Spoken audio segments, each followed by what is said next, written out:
All right, ladies and gentlemen, friends and family from all over the world, in the US, Jamaica, and all over. Just so happy again to come to you on another Sunday with Real Talk with Ian and Ian. And tonight is going to be a all St. Elizabeth Technical High School forum. So we're always so happy when we got we got you got three generation right now of past students from Steths. So we're just so happy that we are able to come back. So before I get any say any further word, I'm gonna let Ian Thomas um, welcome into the podium, and then we hear from Dennis Blake. Well, it's just a pleasure to be here in the company of these great states Olympian. And me not say it, but two Olympian. Now we have with us, the Dennis Blake, two-time Olympian bronze medalist, two-time world champion medalist. You know, man who have been traveling the world doing great things. He been developing current and future athletes. A man who have a big heart. And I'm not even saying more. We're gonna have the rest. But Dennis, we just wanna welcome you to the platform. It's just a pleasure to have energy already, man. So welcome to Real Talk with Ian and Ian. Thank you. Appreciate it. Thanks for inviting me. All right, guys. So before we get into this legendary Stethstonian, two-time Olympian that was very blessed to able to compete alongside him, just for a little bit. But it was a pleasure to actually run against him as a high schooler and also run in the profession, represent Jamaica together. So that's quite an honor. I feel very privileged, to run. That was one of the proudest moments. After leaving school and running on a professional to run with Linville Lear, Dennis Blake, and myself. That was three Steths guy and alongside Gart Robinson. I remember we ran together at the World University game in Italy, Sicily, Italy. And that also a great memory for me. But I could tell you that, we're going all the way back from me being in high school, just watching Dennis in the 1992 Olympic trial, was at the National Stadium running as a junior athlete. And, this is just one of the proudest moments, I have ever seen Coach Olivier in terms of his former athlete, in front of his eyes, both Anthony Wallace and Dennis Blake qualified for the Olympic in Barcelona. So I just want to just say, we're just so happy that, I was able to witness that, and I'm sure that Coach Olivier is always going to remember that. That's something that he probably cherished. Two of his former top 400 meter athletes come back and both qualify for the Olympics. So I just want to say that I know I'll never forget that moment. I just remember seeing you guys hugging up after the final and just knowing that, so we're going to start out, Dennis. We're not going to go into the Olympics, but we just want you to tell us a little bit about where exactly are you from in St. Elizabeth, and just tell us a little bit about where it all started for you. Okay. Again, I really appreciate this opportunity to be on this program with you guys. I think it's a very viable program, and I am sure that it will touch a lot of lives, motivate others for what you guys are doing. So thanks for having me. I grew up in Morningside, a little district called, Exton to be exact, Exton District, South St. Elizabeth. I started running track from I was a little kid. I would say I started running track when I was in primary school. And I realized that I had talent. Well, I think the teachers more so realized that I have a talent. And what they did was they tried to harness that talent. And I started competing at we would have like different houses, and once a year would have track meet, and I would outdo myself in terms of running and win a lot of prizes and gifts and all that. Then Mr. Roden, who became the principal at Morningside, he started to enforce his knowledge on me, along with his wife, Miss Roden, and Mrs. Roden, and they took me to various track meets, like Monroe. We'll have a track meet at Monroe that they would invite us, and we'll go. They'll have primary championship, secondary championship, and all that. And so that's where it started. It started at Morningside, and then I went to Junction Secondary School, which is now BB Cook High School. I was one of the top quarter miler at that school. I was supposed to really attend Steths from primary school, but I could not afford to go down there and take the exam that would have allowed me to attend Steths. So I was to attend Junction Secondary School. I finished Junction Secondary School, and then, God would have it that the opportunity comes full circle, because Mr. Olivier, because of my performances at Junction Secondary School, Mr. Olivier would again approach me to attend Steths, and that was how I ended up going to Steths for my last 2 years. After I graduated from secondary school, I went to Steths for 2 years, and that's where it all started. Okay, awesome. Well, I know that being an original South St. Elizabeth guy, and you a top athlete in St. Elizabeth, I know Mr. Olivier coming for you. I mean, because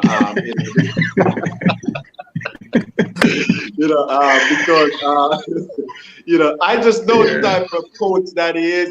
I mean, it wouldn't be normal for he at least not come to you and say, look, guy, I think that you could give it an opportunity, invite you that, do you want to come to Steths? Because obviously at the time, we know Steths was one of the top high school in St. Elizabeth in terms of athletics, and we're well-rounded school, both academics and athletics. So I know that if you're a top guy coming out of school, plus if you have the name Blake, I mean, knowing that we already got a former Blake that was attending Steths, so I know that I could have predicted that he was going to come for you, and show up at your house, and you're going to see a car pull up, and you're going to be like, who is this person?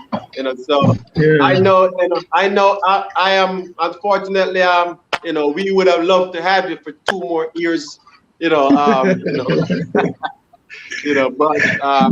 I know that the Lord has the way He have paved out, and I'm pretty sure that you seems to me that you've been to Steths for like 6 years, so yeah, it actually, yeah, I think I really enjoy my time at Steths. It was very challenging for me at Steths, coming from Morningside, coming from a background where there was financial constraint.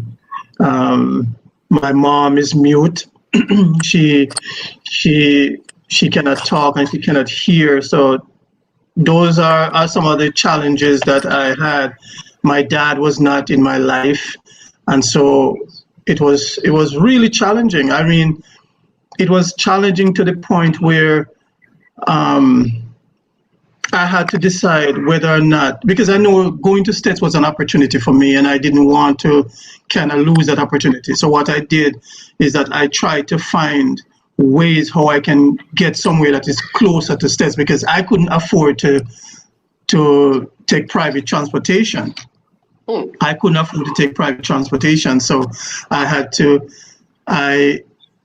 a friend that had a family member that had a house down there, closer to Steths, somewhere down where it maybe about 5 or 6 miles away from Steths, and I was staying at that house, and that was a whole nother experience staying there. Man, it was a whole nother experience. But you have to read the book to find that out. And then I started. That didn't work out because it was because of the experience that I had at that house. So I left and I went down to the football dorm, which was right under the stadium.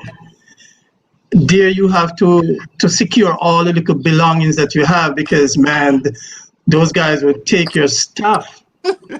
So that in itself didn't last too long either.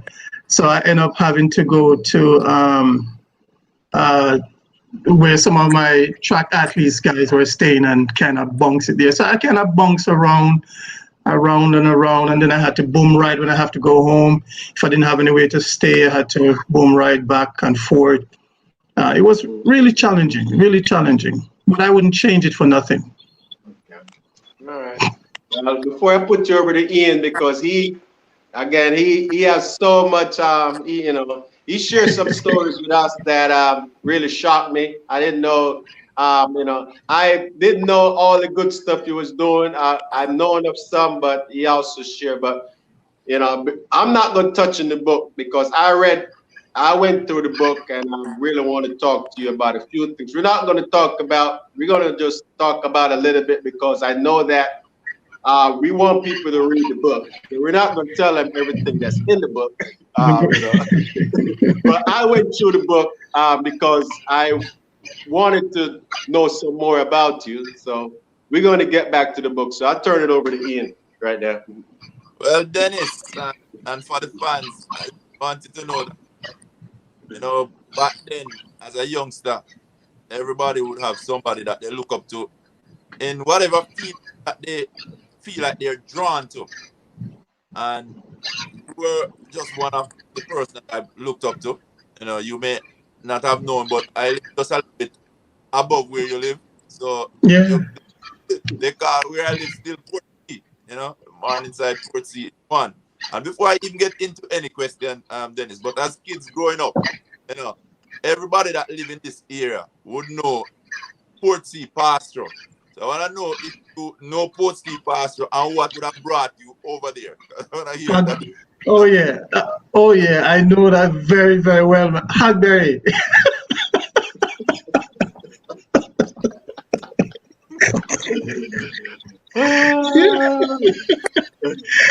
Man, sometimes I reminisce on the time that we had when we would have gone over there to look hackberry, because there's so many hackberry trees, and people don't know what it is. It's a berry. It's a special type of berry, which I think is probably unique to Jamaica. But the thing about it is that Port C just don't have one type of hackberry, as we call it. They have several different types. Man, we be over there before daylight, man. You used to carry a slingshot when you go and slingshot to shoot bird. Get off ball. Get us ball. Yeah. Yeah. This pasture, it is like acres of land. Yes. This would have connected both me and you, Dennis, because I could come from the top, from Ridge End. Yes. And people is coming from Morningside, coming through. People coming from Junction side here and coming through. But true. Yes. You're gonna find fruit trees in there. And as Dennis would say, the berry was a specialty, because you have big bug, little butter. Yeah. The berries all type of name. And some people, that special tree is like you're racing to get to the special tree to get those sweet ones. Guava there, you have a lot of trees, sweet sap. So this was like a pasture that was loaded with fruits, and we could draw every kid in the area would have to know about Portsea. And that's one of the first questions I had to ask. But then when you go there, there's so much birds. You have to have a slingshot. You have to have a slingshot. True. So for me, sometimes we'll be spending an entire day down by Portsea. You're not going to be hungry. You're going to have a lot of fun because it's open camera. You could race here and a track down there. In there. That's a good place to put a track, yeah. It was just everything. And there was a tank there, Dennis. We have some of our guys swimming that tank, I remember I was drowned out here. Tank. He was, who could spend the longest underwater. This is when you do some crazy stuff, And my friend would dive under. And I remember my bubble coming up, and we thought he was spending long. We were like, bubble, right, bubble. That time he's drowning. He's drowning. But as kids, it's an elder guy that there just took off and went down there. When he came up, man, this guy was the south side have a lot of brown people. I know me and Dennis end up with the dark side. But brown people, they call him red. Leroy, man, he was red, and when you see him, man, he was red and pink in one, almost out. And got to roll him. So roll out the water. Of course, you bring back memories. So I'm happy that you've been there, Dennis. So. Oh yeah, that was good. That was good. So your childhood days here, I know, would have been one. All right. Proud of you. Okay. Well, we're gonna now that we know that you went to Morningside High, I mean, obviously you came to Steths to spend 2 years. We heard how the journey started. We just want to talk a little bit about your experience at Steths. I know that you have been through a little bit of struggle in terms of finding a solid base, but we just want to talk about some of your accomplishments for Steths. We know that obviously you have gone on to represent Jamaica at Steths, so just tell us about your accomplishment on the track, at Steths. How was that experience, the 2 years competing? What did you accomplish? Okay, so while I was at Steths, looking back at it now, I consider myself probably was the fastest quarter miler. At the time, Butter, I think his name is Cardell Smith. Butter. He and I I call him Butter, but he's the one that probably would give me a lot of challenges a lot of times. But while I was at Steths competing, when I made the team for boys champs that year, Mr. Olivier decided that he's going to let me run the 400 leg on the medley relay because we would have had a better chance of scoring the most points by winning. And obviously we led up to the last 800 meter. This guy had about 200 meter lead, and this other guy came and from Calabar, I think it was Flight Howell or something like that, and just walk him down. And so that was my first year experience at boys champs. The following year, I now became one of the favorite to beat Daniel England. So I was under a lot of pressure. I remember times and times I could not eat properly because I was so nervous and all the pressure that was on me. Because it was a talk that the only person that they think could break the Quinella from Calabar would have been me. That's the only person that they really think that could break the Quinella with Daniel England and someone else. I'm not sure, quite remember who it is. I think it probably could have been Floyd or someone to break the Quinella. Now, when I made it to the final at the boys champs in the 400 meters, I remember distinctively when Bobby Frey would call out the names of each athlete, the stadium would go wild.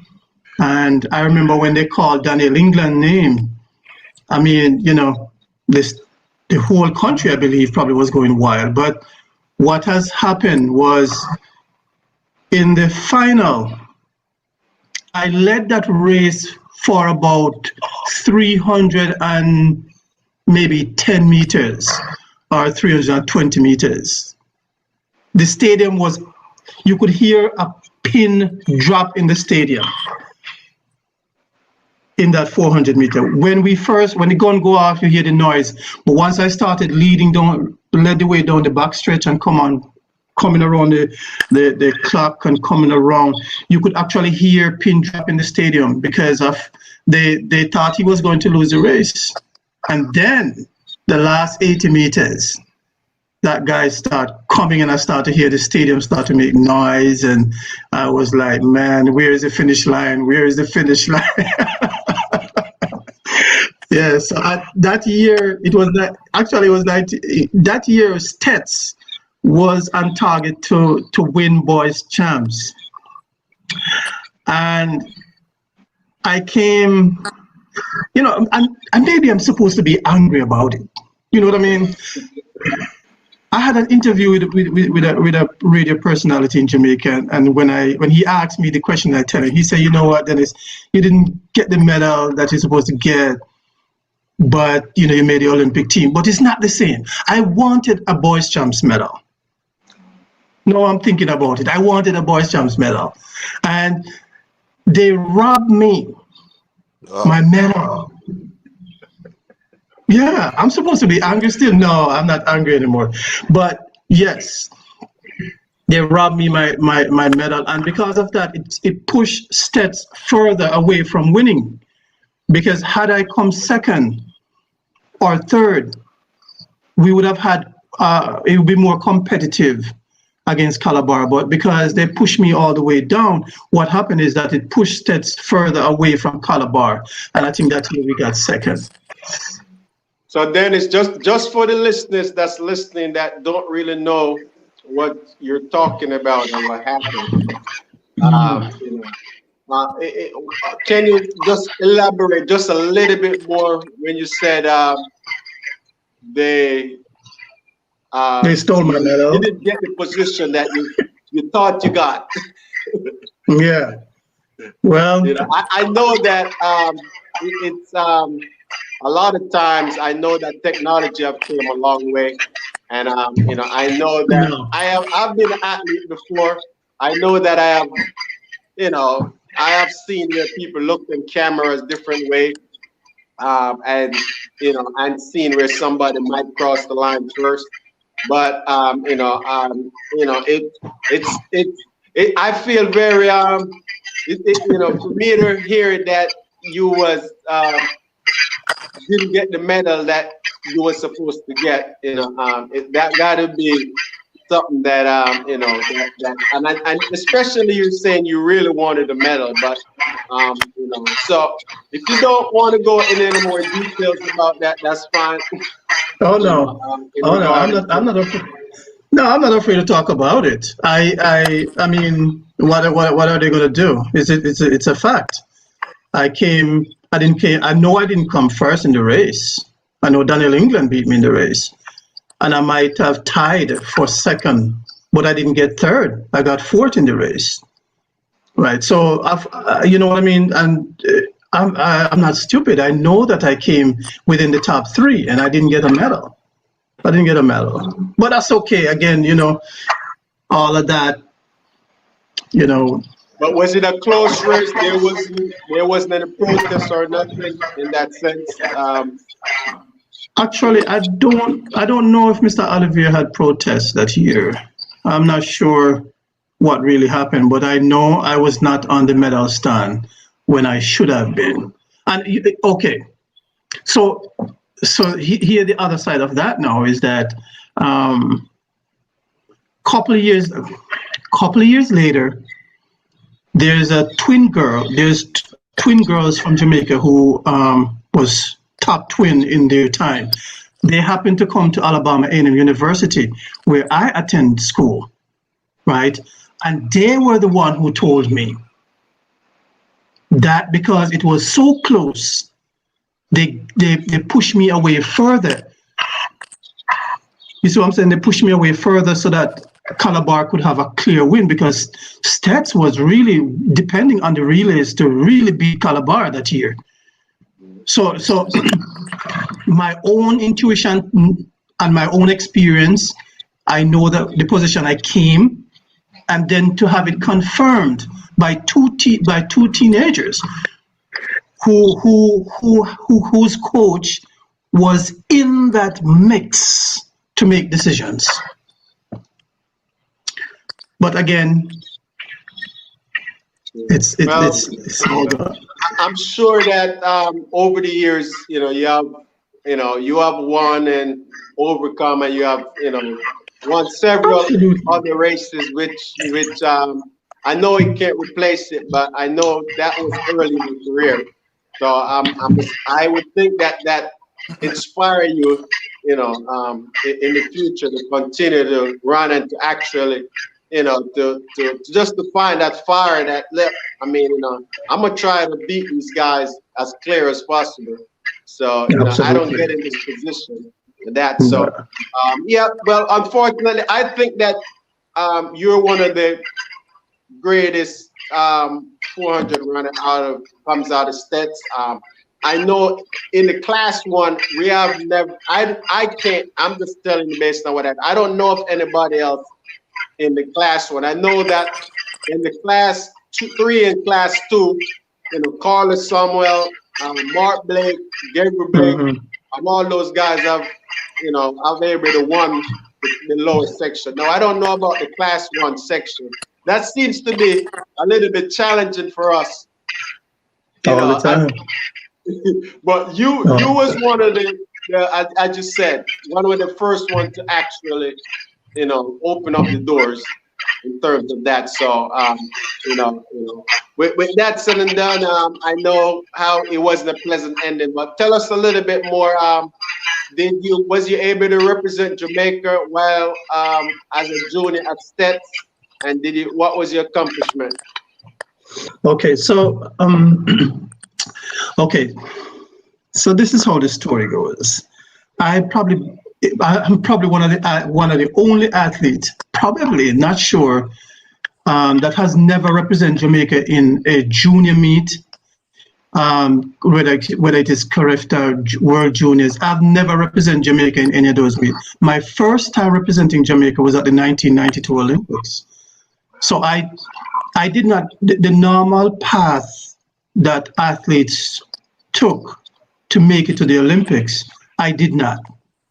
So you normally have kids that run at the junior level and they shine at the junior level, and then they would go to college, or if they're training at home, then they would go to maybe the CSC Games, the Pan American Games, the Commonwealth Games, the World University Game, and the World Championship Games, and then the Olympics. Normally you find people who take it like that is the route that they took. I did not. I left straight from high school, went to junior college, and from junior college straight to the Olympics. So that was how it is for me. Well, that's a story. Ian, give me one more question. I'm going to ask Dennis about the sprint relay success. Since he didn't do it in Jamaica, I know that they went to the pen relay, and I know that there's a lot more to talk about Dennis as a regular student at Steths too. So that would be a good area to start on.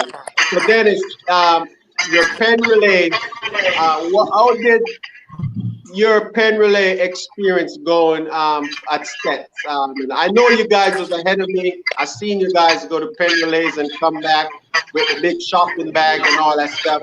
So just tell us how did your pen relays experience at Steths? Well, pen relays was an exciting time. It was exciting for more than one reason. One, you get to say you're gonna foreign. You know what I mean? That in itself was exciting. You're going to foreign, you're going to fly and plane. I mean, people now maybe don't take that as anything, but back then, you're taking the plane to come to foreign. That was a big deal. when I came to the pen relays and run the 4x4,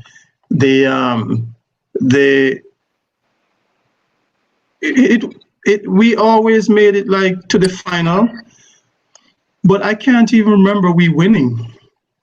I can't even remember we winning. We are always close, but we never. In my time, I didn't win. We didn't win the 4x4. Very competitive, but we never win. Yeah. All right, Dennis. I don't want to get too far away from. I like, and there's no Steths if there's not a Mike Olivier. So I wanted to take it right back to when everything was put on the line. Dennis Blake and Daniel, because that name that, and I tell you, that boy was hot. That was the boy. I was looking for. Trust me, so for you to call the athlete to beat England, that you were at that point. All right, but no. I think you might you kind of cracking up a little bit. Okay, so, So you take over from Ian. All good. Are you Yeah, hearing? Yes. Yes. So I'm saying, I wanted to take right back to that race when everything was dependent on you, as Steths was looking, possible to win that championship. I'm saying there's not a Steths athlete without Mike Oliver. Okay, so with everything on the line, I want you to a little about Mike Oliver, but I would like to know the conversation you guys have after that, if you did. Well, so which one do you want me to talk about first? The conversation or talk about Mike Olivier? Because Mike Olivier is a whole book by itself. All right, yeah, All right. So to be honest with you, Mr. Olivier, he was proud of my performance because he knew that it is not an easy. It wasn't an easy race, and he knew how nervous I was. He knew how I don't know if I use the word scared, because I don't think I was scared. I think I was more nervous because of these. Competing with Daniel England, who is a name brand, a high school name brand, and you are being advertised that you could be the only person that could separate first and second. That in itself was nerve-wracking. But Mr. Olivier, he's always the man who is going to congratulate you and think as long as you do your best, that's all he always asks for, your best. And in terms of Mr. Olivier and who he is, to be honest with you, Mr. Olivier was my dad. You know what I mean? I share Mr. Olivier with Leon and OJ. And I share Mr. Olivier with all the other guys, maybe before me, and all the guys that were with me, because I think all of us saw Mr. Olivier as our father. He was a father figure. I can tell you a story that I was going to school and many times I didn't have lunch to eat, but nobody knew because of the way I carry myself, and I hang around people like Gary Samuels, Delroy Conroy, those guys I hang around. So nobody in that group, nobody knew that I was hungry, right? And for some reason, Mr. Olivier found out. And I need to have a conversation because I need to know how he found out. He found out that I was hungry, and in his own word, he called me into his office and he closed the door and he gave me 2 little slap in my belly, man, and said, "Listen, you mean all this time you're here hungry? Your belly empty? All this time? And you don't let nobody know?" But it was out of love that he did what he did. And when he said those words, it resonated with me because I started thinking, okay, no, he find out that means he is going to help me put food in my stomach, right? Which is what he did. This is what the man did. he had his wife relative own a restaurant down in Santa Cruz. He arranged for me to go there and have lunch every single day until I graduate from Steths and don't have to pay a fee. Every day I would go down there and have lunch. The people in there, the chef, the servers, all of them knew me. I was like their family. I would go there, have lunch. I'll tell them what I want. They prepare it. I'll eat it. And to the point where I didn't want to go by myself anymore. So I would take two of my friends. Milton Brown was one of them that I took with me. And we would go down there and we would sit and eat and never have to pay a dime, man. Who does that? Who does that? You see what I'm saying? So to God be the glory, man.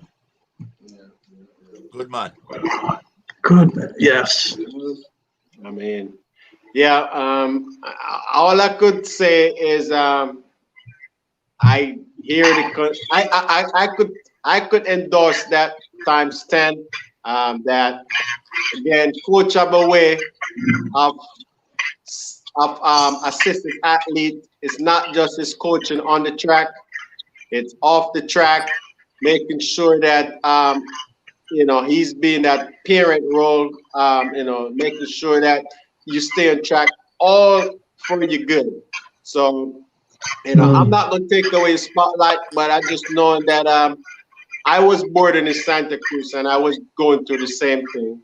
I was literally hungry because when it comes down to the third week of the boarding, they always tell me that the money is finished.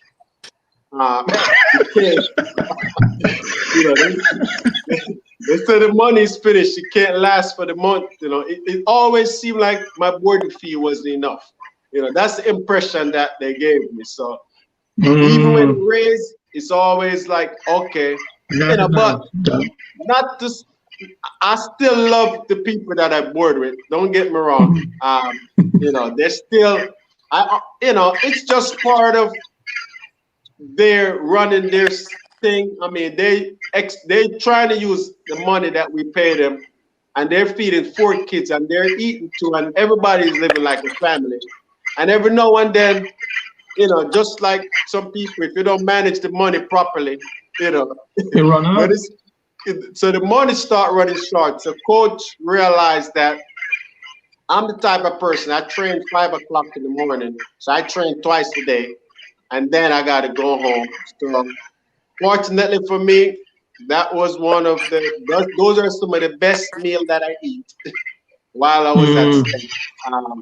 It was at the point where sometimes I bring the food home and it was I got criticized for that.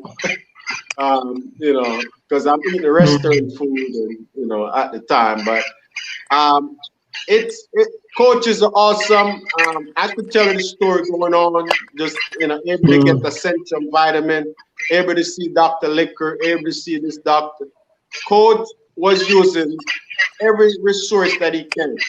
Coach was running the program without the assistance of the principal. I just want to say that, and I said, I like to hear your story because I thought, sometimes I just thought, a lot of time we don't talk about this stuff. People don't really know why we have so much love for Coach, all the things that he do. But, if they would ask me, man, why y'all have so much love and respect for Coach? And these are the things that, we would like for them to know that, if you were sick, Coach will make sure that you get to see a doctor. If you need food to eat, it's the same thing. Mr. Senior, I remember Mr. Senior used to give me a can of corned beef. The national dish for the football team was corned beef and bread. I'm gonna tell you that right now. Every single football match, that's the sandwich that we eat. They used to buy baked beef and corned beef by the box. Yeah. And he would give me 1 or 2 every now and then to take home, because when we don't have snack. I don't have snack to eat. When you get to dinner, if you eat whatever you eat, that's it. So I want to give Yeah. I just want to say that publicly that I was a beneficiary for the same thing. Yes, yes. Yeah. I'll put it back to you, Ian. For that, you know. Yeah, And that's what I said. In everything, and I stand out, and I think you're able to bring out the best than every eye. Once you're the work, had a support. I'm sitting, but he's the one responsible to get me into Steths, even though I did not really fulfill, probably his wish. But Olivier is through Mike Olivier why I got St. Elizabeth Technical High School. Great gratitude, and despite I did not the sports, he still treated me respect. Cause I had some people who fear and everything, but with me it was different. I let him know what was happening because I got an accident, high jump accident, and my parents would say, "That's it." And I told him, I'm a kid, I can't do it. And my mother said, "No, track and field, track and field." So really respected that ground. I really respect that he still allowed me to do my cricket. I did cricket, but overall, as a man who really knows all of us, and all of us have more here, surrounding him. But Dennis, as I see, you would have tough days during your athletic career. I know it's not easy going through all these added stress, plus to really do well on the field. So just to get from Morningside to St. Elizabeth Technical High School, I don't know what you have gone. In my days, which is way behind you, I had to walk to Junction from up that hill to get. If we missed that one bus that was running, That was it. Yeah. back to Junction. You're coming home from school, train. I was privileged before too, but I want to go home now. If you miss that one bus with your training, you're gonna either walk down funeral home there with grandson, hills, and you're gonna get school. You're tired. It's really rough. And then you gotta turn around sometime and go back to school. All these are very talented, and still to be with all of that face you were able to still perform well. Where did you get that extra strength from, Dennis? Where did you draw from in that time? I think that's a very good question. Well, I do have a spiritual background, so God is everything to me. So I know that with all of that being said, He was the one that really was giving me the strength to do what I did. But when I look back at my upbringing in terms of how I would say how poor we were, because at the time I didn't really know that I was poor, because it was a normal way of life. Everybody around us, we see them, we know what they're doing, we know how they're living and all that type of thing. So that to me was like a normal way of life. So it didn't really look poor to me until I stepped out of that. Then I realized how poor I was. So it was the drive from seeing what I could achieve outside of my comfort zone that gives me the extra drive, the extra push to want it to succeed. And not only that, but when I look at, so when I was running track, I look at the people on television, which I didn't have. I didn't have a television to watch. I had to go to a friend's house to watch television. I didn't have a radio to listen to, so I had to listen to radio somewhere. So when those people like Merlin, Artie, Grace Jackson, Raymond Stewart, and all those people are competing, and Wayne Watson and those guys, when they're competing, we could hear them on the radio, we could see them on TV when we do get a chance to watch it. So it was from that time that I decided that I need to create goals. I needed to create goals for myself. Like, okay, and my first goal was I wanted to be on TV, because I thought that was kind of cool to see myself on TV as a little boy, you know what I mean? I thought that was cool, so I said, okay, I want to be on TV. That was my first goal. But I know that in order for me to achieve that first goal, I would have to do the things that I need to do in order to have that opportunity. My second goal was I wanted to run in the Olympics because I also watched the athletes running in the Olympics, and that to me was exciting. That to me was exciting, and I wanted to be a part of that. And so when I made the team in 1992 for the Olympics, I did not just make the team. I came third at the trials. So I was a qualifier to run the 400 meters along with a secured spot on the 4x4 relay. And then my third and final goal was also my dream, which was to win an Olympic medal. And I was able to accomplish all of that. So the drive come from my background in terms of where I'm from, how difficult and the challenges that I've had. That is what gave me the drive to get out of there, yeah. All right, you mentioned too. Would it be like go to Morningside, that angle, that I don't know if it was an Anglican church or what, because as growing up, for me, I had to be in Sunday school. Just within that area there, all the parents, I don't know if it's just culture for that era, but it's like the kids, we have to go to Sunday school, even when they break a little piece of bread for the time. Yeah. So you're one of that. Is that no, I actually was a Seventh-day Adventist. Okay. Yeah. So I used to go to church with, I'm not sure if you know who she is, but her name is Berita Miller. We call her Miss Stella. She lives right down at the bottom. After you pass Morningside School and go down in the bottom of that hill, her house is way up to the hillside. Oh. Yeah. Yeah. Yeah, that was a lady I used to go to church with. Yeah. Mm-hmm. So we had the foundation. Good. Yes, sir. All right. Awesome, Dennis. I'm going to still go back a little bit, because I want to talk to you about life after Steths. And I know your first step was able to get a scholarship to attend college in the United States. So before we talk about the college experience, tell us, what did that mean to you and your family when you was told that you have got a full scholarship to go to college in the U.S.? Oh man. Okay, so you remember earlier I said that I was one of the top quartermile or the top quartermile at Steths, but yet I was the last person to get a scholarship. I was the last individual to get a scholarship.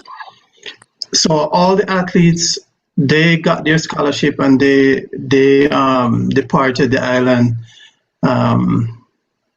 for various places. Yeah, some in Ohio, some down in Arizona, so all over the United States. But when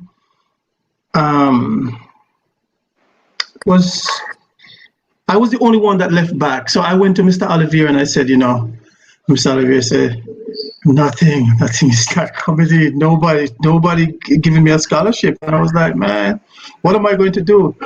So I started working at the Bull Savannah factory. I worked there as a QC while I still continued training. I still never stopped training because I just felt in my spirit that I was going to get a scholarship. But Mr. Olivier said, we're going to keep on trying and see how that goes. So he said to me that he think I should go ahead and apply at GC Foster College. So he said he sent me to someone at GC Foster College that I think maybe one of those administrators. So I went there, I took the test. And for some reason, when I was taking the test, I said, you know what, I'm really not going to come here. So I went back to, after finishing the test, I left and I happened to go down by Steths. I think there was a football game going on somewhere there, and Mr. Olivier called me and asked me, what do I think? And I told him, I said, you know what, I went into the test, but I don't think I'm going to go there.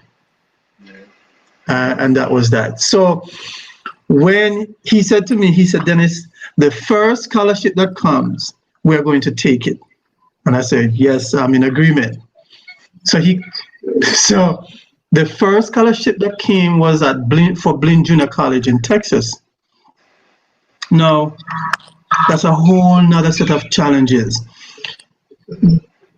The scholarship came, and Mr. Olivier drove his car to my house to give me the scholarship documents because of the short window that I have in order to get the visa to get to the United States and to start school.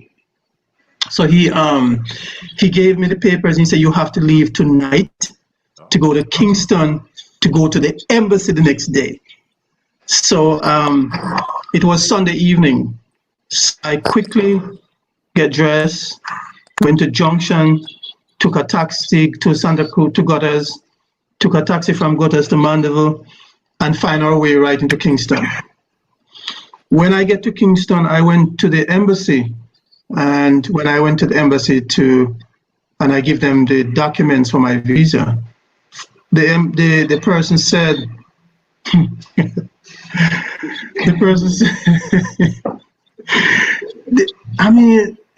he said, this is not enough. This is not enough. This is not enough money. This is not enough for the scholarship. And I told him, I said to him, this is what I get. This is what they gave me. And I need to be in school at a certain time. So what he did was, he said, no, he said, I need to get more and bring it back the following day. So before I left the window, I said to him, I said, can I come back and ask for you? And he said, no, anyone here can assist you. I said, no, I need to come back and get you. You I want. And he said, Mr. Blake, anyone here can help? I said, no, sir. When I come back, I want you. And he said, okay then, Mr. Blake. But God would have it. God would have it. That when I went back and I got him. And on the I-20 that the quote from Blinn College, he wrote on it in bold letters, if I don't get here by this particular date, I don't bother to come. So when I took the papers to him, because I went over to Pegasus for them to fax the information to him, and he faxed it back, and I went and took it over there. So when I took it over there back to him, he looked at me and said, Mr. Blake, what took you so long? I said, sir, I came here and you same one turned me down. That's what I said. I came and you same one turned me down. So he turned off the microphone. He gave me that green piece of that blue paper that I should come back and pick up the visa at 3 o'clock or 3:30. So I did that. So now I'm supposed to leave the next day. Where am I going to get the ticket from? I don't have a dime. I'm leaving tomorrow. Where am I going to get the money from? Right? Mr. Olivier sent me to the embassy. Where is the money going to come from to buy the ticket? So I went and I got the visa. I called him and I said, Mr. Olivier, I got the visa and I'm on my way home. I took the bus downtown. And you know how them say Highway Mandeville? So I went to the guy and I said, you sure you're Highway Mandeville? He said, yes. He said, you sure you're not going to Maypen? He said, no, Highway Mandeville. And the man went to Maypen. The man went to Maypen, hold up my time, and then took me to Mandeville. When I got to Mandeville, it was night. And I called Mr. Olivier and I said, Mr. Olivier, I cannot make it. Okay, so back a little bit. Mr. Olivier went and purchased the ticket. He went, there was a travel agent that we used right in the heart of Santa Cruz. He went and purchased the ticket and said, I need to get there to leave the morning. So I'm traveling from Kingston in the night, get to Mandeville. My brother, I stopped and checked with my brother. He gave me some money, wished me congratulations, said he just heard my name on the radio, I got a scholarship and I'm leaving, blah, blah, blah. I took a taxi down to Gutters, come off at Gutters in the night, saw a guy coming, waved him down, he stopped, he gave me a ride, dropped me out close to Chugate, we call it Chugate. I started walking. When I get down to the bottom, I saw my friend. I said, listen, you need to give me a ride. No, he gave me a ride. At that time, Mr. Olivier had planned that he would come and pick me up. But when he came and he realized that I just got home, he said, no, I need to spend the last few minutes with my family and all that type of thing. So what he did was he arranged for the Steths bus. Well, this guy who always pick up students from Junction to give me a ride that morning.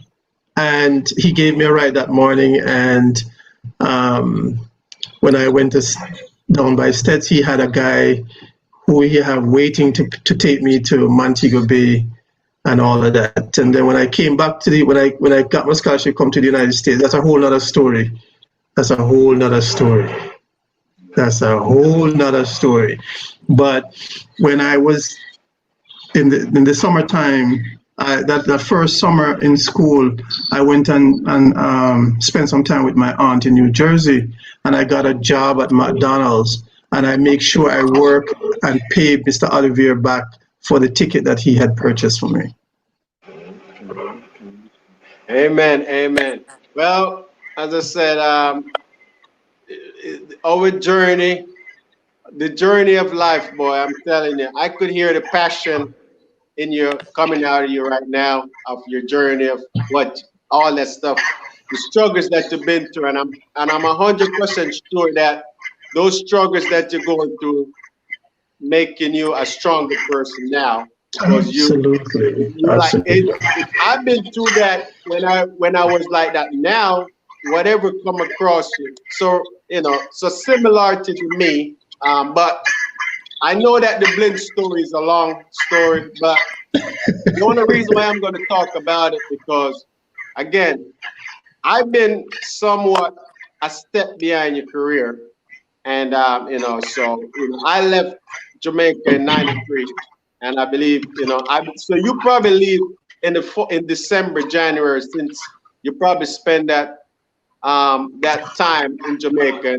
So I give you a lot of credit to went out there and do a work and continue to train, because some people probably wouldn't have done anything. They would just sit down and waiting.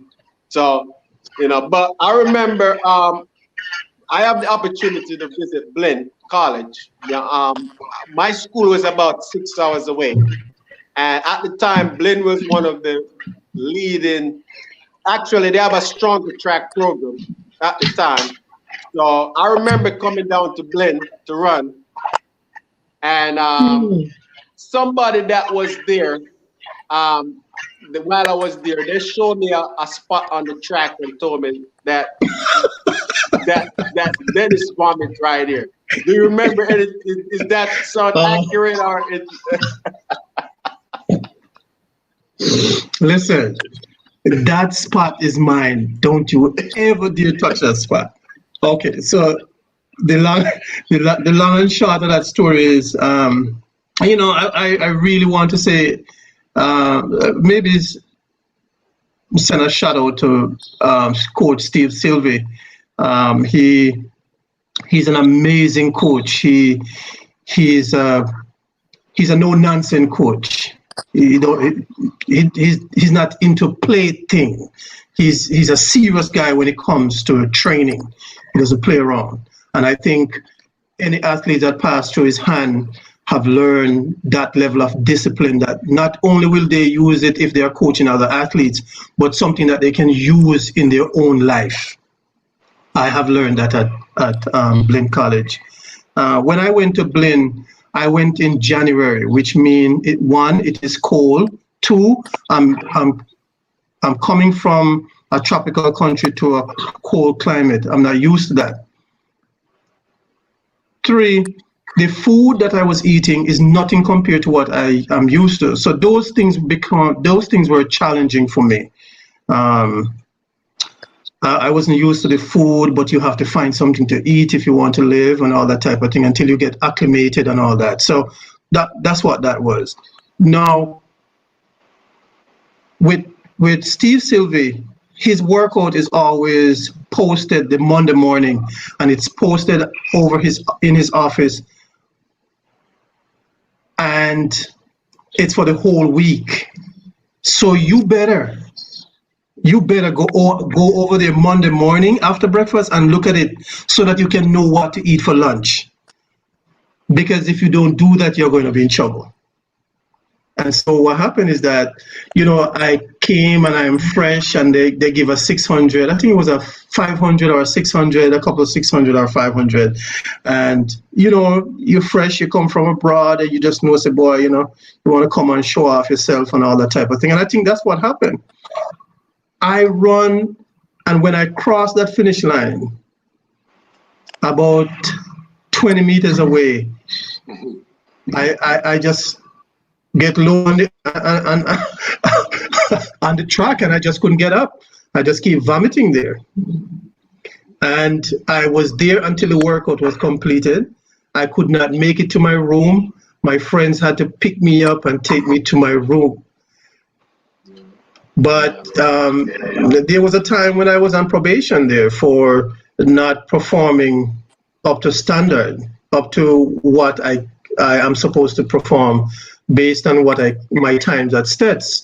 And so I was placed on probation, athletic probation, me and two other Jamaican athletes from Kingston, and we're all on probation. But I look at it and I say, you know what, I can't go back home. I said, there's no way I'm going to go back home. I'm not going to let this opportunity pass me. I'm not going back home. So what I did was I started training twice. I got up early in the morning when everybody else was sleeping, and I'm on the track training. I did my workout on the track, and I go back, take a shower, go have breakfast, and go to classes.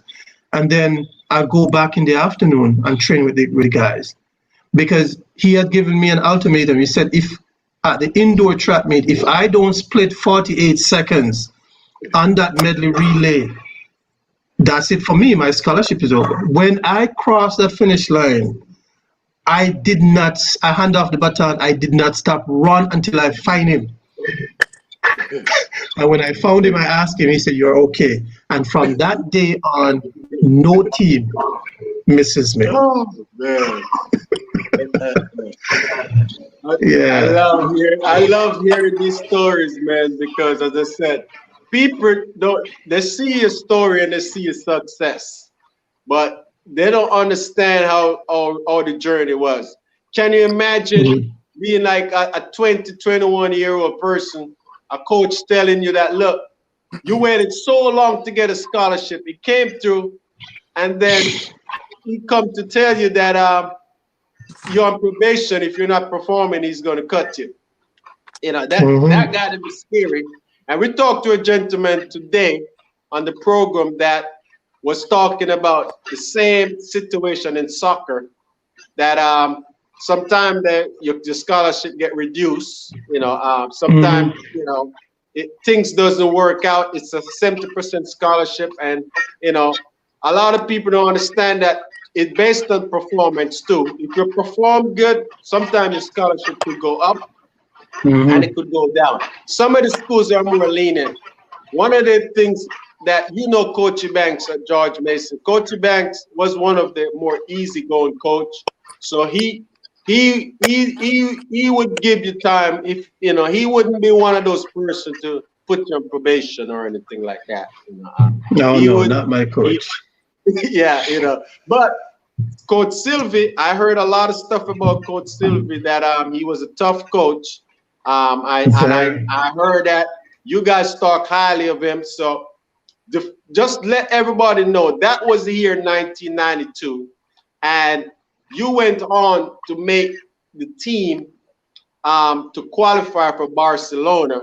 So I know that all of that has to play a role. That it wasn't. You didn't turn back. You just kept going. That was your turning point, as you would say. That was your turning point in your career, where you got back where you was in terms of So how much did you improve from at Steths to what you ran to make the team in Barcelona?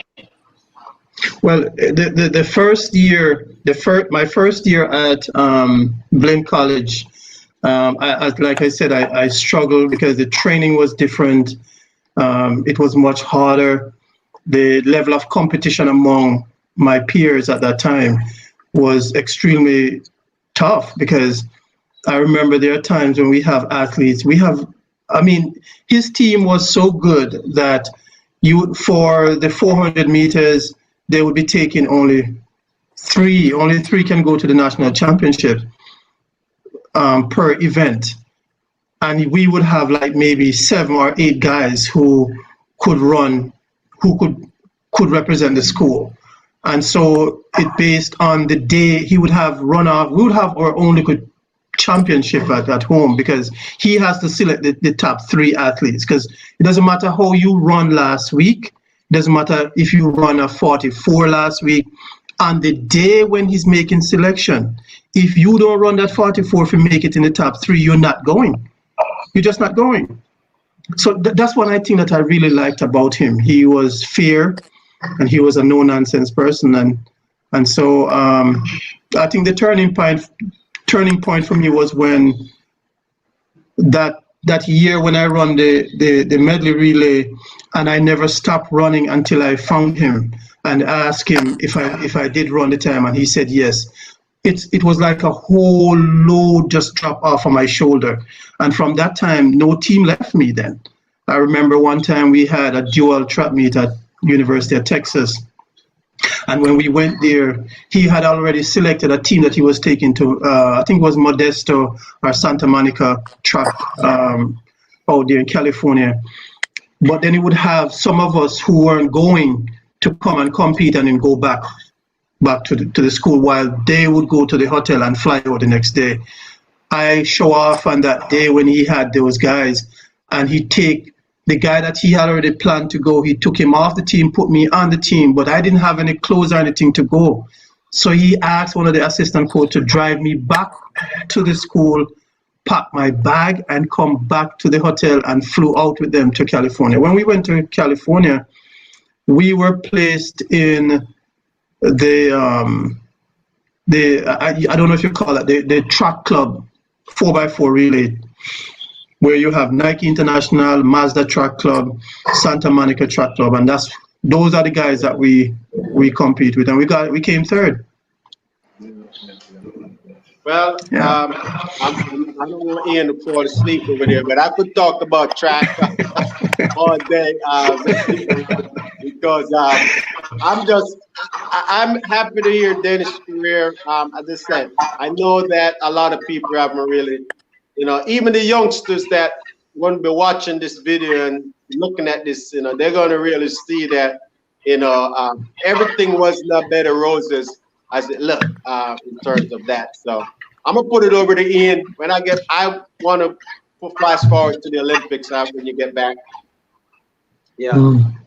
Dennis, I've all gone into where you got the drive from, and no, I just wanna, as I said again, as a youngster growing up, we're always gonna have some. So I wanna know, what was your role model? And apart from that, I ask a question because it could benefit listeners in terms of the advice, the best advice you could have gotten in life, and who would have been the person to give you such advice.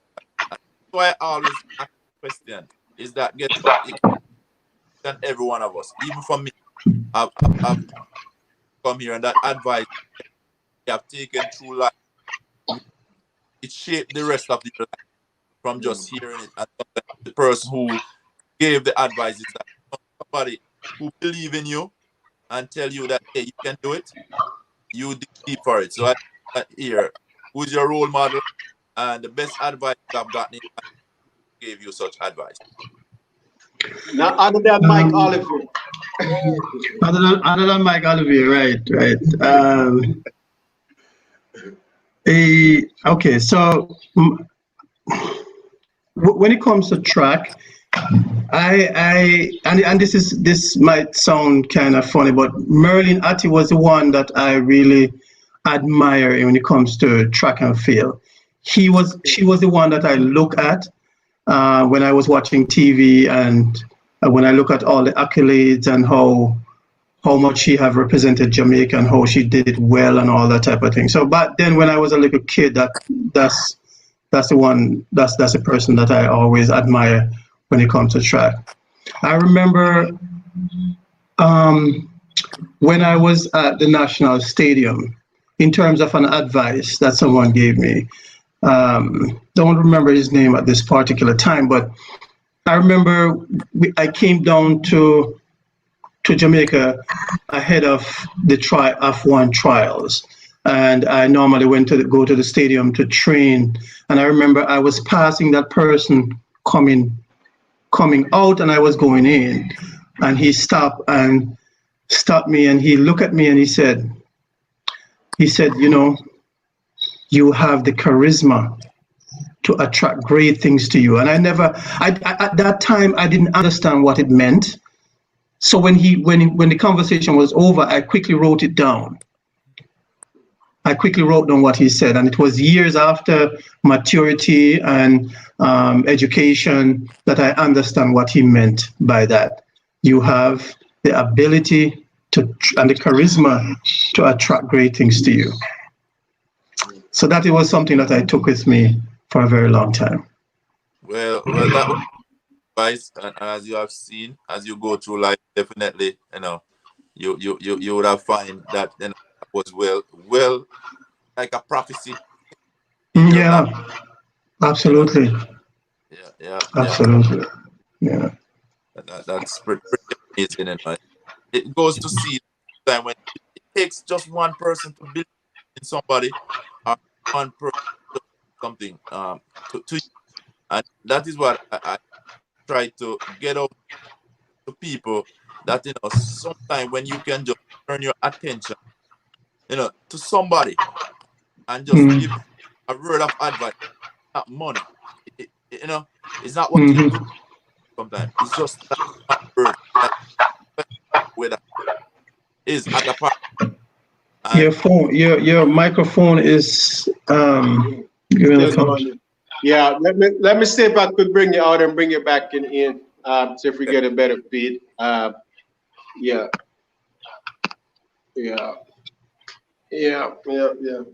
Let me bring him back in to see.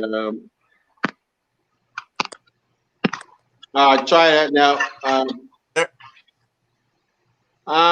Yeah, still echoing a little bit. Yeah, still echoing. Yeah, so yeah, go ahead. Dennis, at a particular time, did you ever feel like giving up? And what would have you in your mind at any point? That's a good question. The answer to that question is a simple no. I never felt like giving up. If I was to pick a point, how close I get to maybe even have the thought, it probably would have been when I was at Blinn College. That might have been the closest. And yet it wasn't, because I decided that, one, I wasn't going to go back home. Two, I was going to train twice a day and ensure that I am a part of the team. So I never really have any moment where I think that I was going to go home. And I would say this, that a lot of people don't know, which I don't mind sharing. When I was a kid growing up, I slept on 2 chairs. There wasn't enough bed for all of us, and I slept on 2 chairs, and the way the chair was set was one turn one way and the other turn the other way, so that you don't fall off. You know what I mean? So, but what I did not know is that God was preparing me for a very what you call that now, an encounter that I would have had later on in my career or in my life. Sleeping on those chairs was setting me up for another time when I would have to sleep on chairs.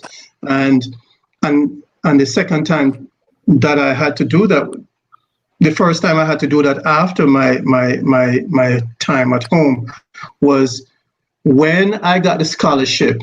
When I got the scholarship and get to the airport. When I get to the airport, I'm supposed to go to take a taxi from the airport and take the taxi to the Greyhound bus station. When I get to the Greyhound bus station, I'm supposed to take a bus that is going to take me into Brenham, Texas. When I got off the plane and go outside and take the taxi took me to the Greyhound bus station. When I got out the taxi, I saw a gentleman calling me in the dark and calling me, and it looked as if he had some white stuff in his hand. Now I'm looking back at it, it could have been cocaine or whatever in the downtown Houston. And I point my finger in my chest. I asked him if he was talking to me, and he said yes. And I opened the Greyhound door and run straight to the back of the Greyhound inside. And then I came back to look if he was still outside, look through the window. When I go up to the counter to purchase my ticket, they told me that the last bus had already left. So that means I can't leave until the following morning. So I had to sleep in the bus station on chairs. And then when I made the team, when I decided to come home for the trials in '92, after the national championship, my coach was coaching me at that time, Steve Sylvie. He came every evening to make sure that I was staying in shape and all that. And I didn't have a ride to get to the airport. The person who could give me a ride can only take me the day before. So I had to take the ride the day before and go to the airport and sleep in chairs. So my chair experience was preparing me for the following experiences that I would have had. God is good, man. Yeah, God is amazing. God is amazing. Well, God is amazing. We're so happy that, you know, and this is what we're striving for on this platform, you know, to able to share these stories that, you know, just to inspire and, you know, younger people, adults, students, anybody that we could inspire. That's the ultimate goal. So I just want to talk about. We know that you're a two-time Olympian. So we just want. Before you ask the question, I'm gonna leave. So while you ask it, then you bring me back in. Okay. Okay. All right. Yeah. So go ahead with your. Yeah, so I want to move back to 1992. Just let us know how old were you in '92, and just tell us what was the experience like to travel to Spain to run in such a magnificent stadium in Barcelona. What was that experience like? What did you remember most about that experience, just running in Barcelona? Okay, so 1992. It started when Mr. Olivier heard about the times that I was running, and he had a strong conviction that he think I could make the team. So what he did was he arranged for me to get tickets to come down to Jamaica. And for some reason, I'm thinking, if my memory serves me correct, I think it's Mr. Ebanks and him put together and purchased that ticket. I'm almost confident that's what happened. So they purchased a ticket. I came down to Jamaica. I went down to Jamaica and I ran the 400. I came third in the final and made the 400 and also the 4x4 relay team. That was my first time representing Jamaica, so that was exciting. You know, tears came at the finish line when Mr. Olivier come over and tell me that you made it. And so that in itself was a great experience. When I went to Barcelona, I actually, and I don't know if anybody does these things. I have to actually talk to myself and say, you know, it's really you, the country boy from down at St. Elizabeth. It's really you who made it to the Olympics. You know what I mean? So those are things that I would lie down in my bed and think about while I'm in the village. When I was at the Olympic Games. And back up a little bit further is that we would have gone early and compete in various meets, like in England. We run at some of the meets in England to get ourselves sharp for Barcelona. While we're in Barcelona, that experience was amazing because I've seen people from all walks of life. That in itself is it's mind-boggling because here I am. I've never had that experience before, and it is on the grand scale. And I remember walking in the village and seeing, as a matter of fact, walking in the cafeteria at that time was also another experience where you have so many food you can eat 24 hours a day, 7 days for the time that you're there. It's just amazing. It is just amazing. The Olympic experience is not something that I can really express to someone for them to get it. They just have to be there, whether they are spectators, whether they're just walk by or something. You just can't explain what the Olympics really and how you really feel. Now, when you talk about what really stood out to me was really two things, actually three things. One is the first one would be when we're warming up for a race. I was jogging all the way up to the top curve, and I just heard a sudden scream, and it drew everyone that was on the track attention. It was closer to the finish line. There were some stones on the side. And we saw some coaches, and then we saw an athlete. And I think she was having menstrual pain. And it was so bad that as a man, I felt so sorry for her because I know she will not be able to compete. It was so bad. So that was one of those traumatic experiences I've experienced. The second one would be the 400 meters. The 400 meters, I think it was the final with Derek Redmond from England, who yes, he got hurt in the final about to run down the back straightaway. And he stopped. I think he pulled his hamstring, and then his dad, running out the stadium, jump over, push away all the securities, run onto the track, and apparently he didn't know who it was. He probably thought it was somebody else, but apparently when he heard his dad's voice, then he hugged his dad. His dad hugged him, and he said he wants to finish the race. So he did that. His dad said, "You're going to finish the race. I'm going to finish it with you."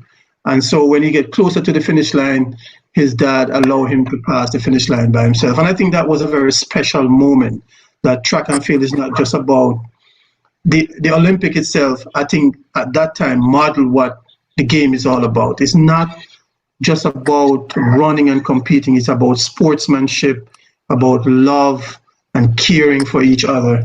And I think that was one of the highlights. The other highlight was the 4x400 meter relay. Yeah, I ran the first round in the 4x400 meter relay. I hand off the baton to a person who is a left-hander, who took the baton, stepped 4 times on the inside of the lane. We were disqualified. I saw that with my own eyes, and I knew instantly that we were disqualified. I knew there's no way we were going to get away from it. So when I hand off the baton to him, and I saw him stepping on the lane 3 to 4 times, I knew that this is not good. So when I walked under the tunnel, Lance Whitaker, who was the sports personnel for Jamaica at that time. He wanted to interview me, and I look at him and I say, "Are you sure?" And he said, "What do you mean?"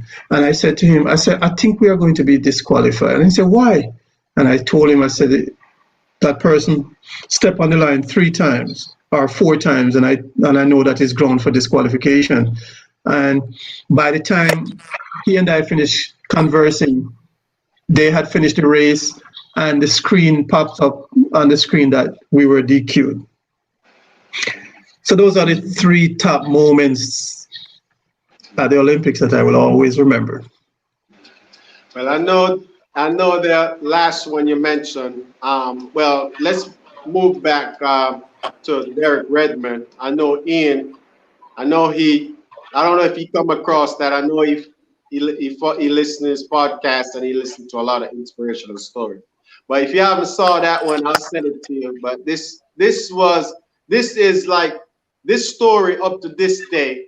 I can't tell how much platform I'm seeing that story on, where the guy basically running on one leg up and all around the track, and then additionally courage. Good. I'm saying it just depicts strength and courage. Absolutely. Yeah. And I know in terms of Jamaica being disqualified at the Olympics, that got to be devastated because that could have been easily another medal for you.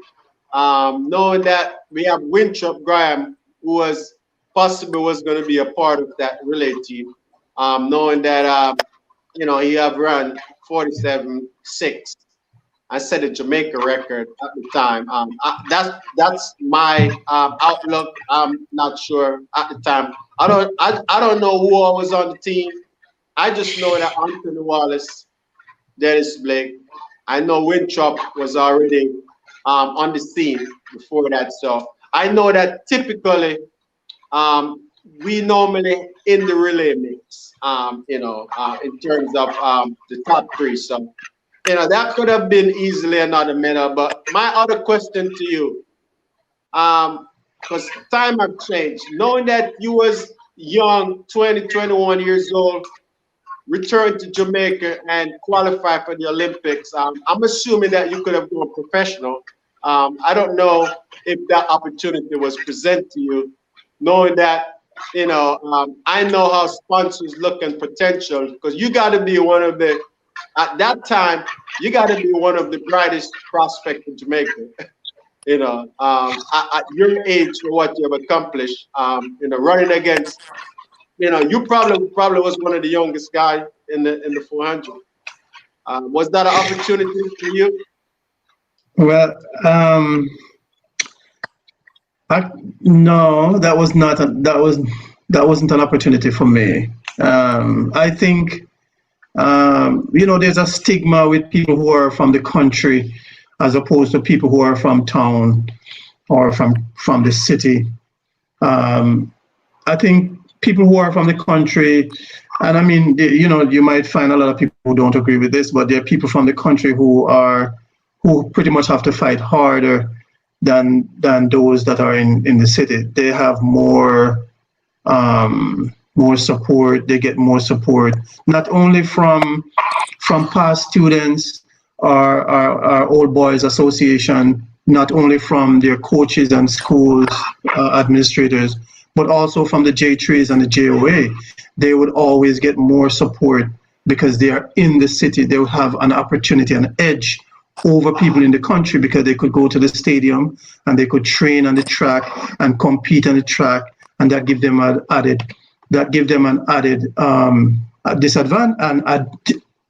added advantage over the other athletes. And that was one of the things that I think caused maybe a person like me not to be looked at as much as those people in the city.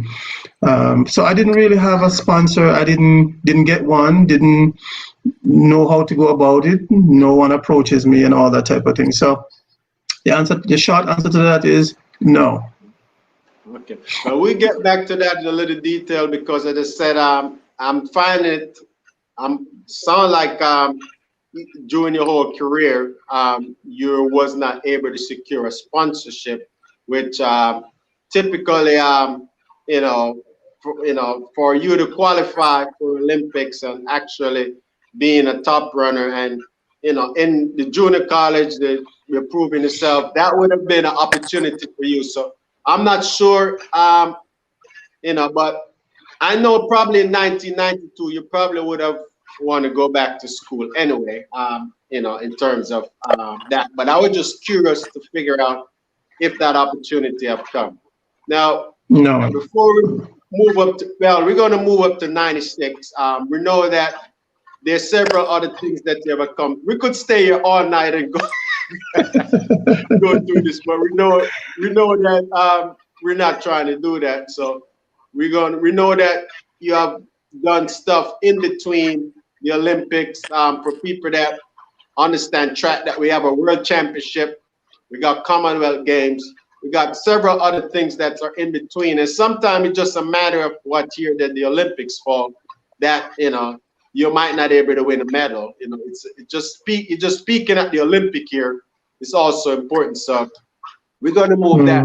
Also, we want to talk. I know your wife is not here, but we still know that she's been so much support to you in everything that you do, and I know how support is. So we're going to ask you a few questions about her, about you guys. I'm gonna let Ian do that, jump into that. So just talk a little bit about 1996. So 4 years after you was able to come back,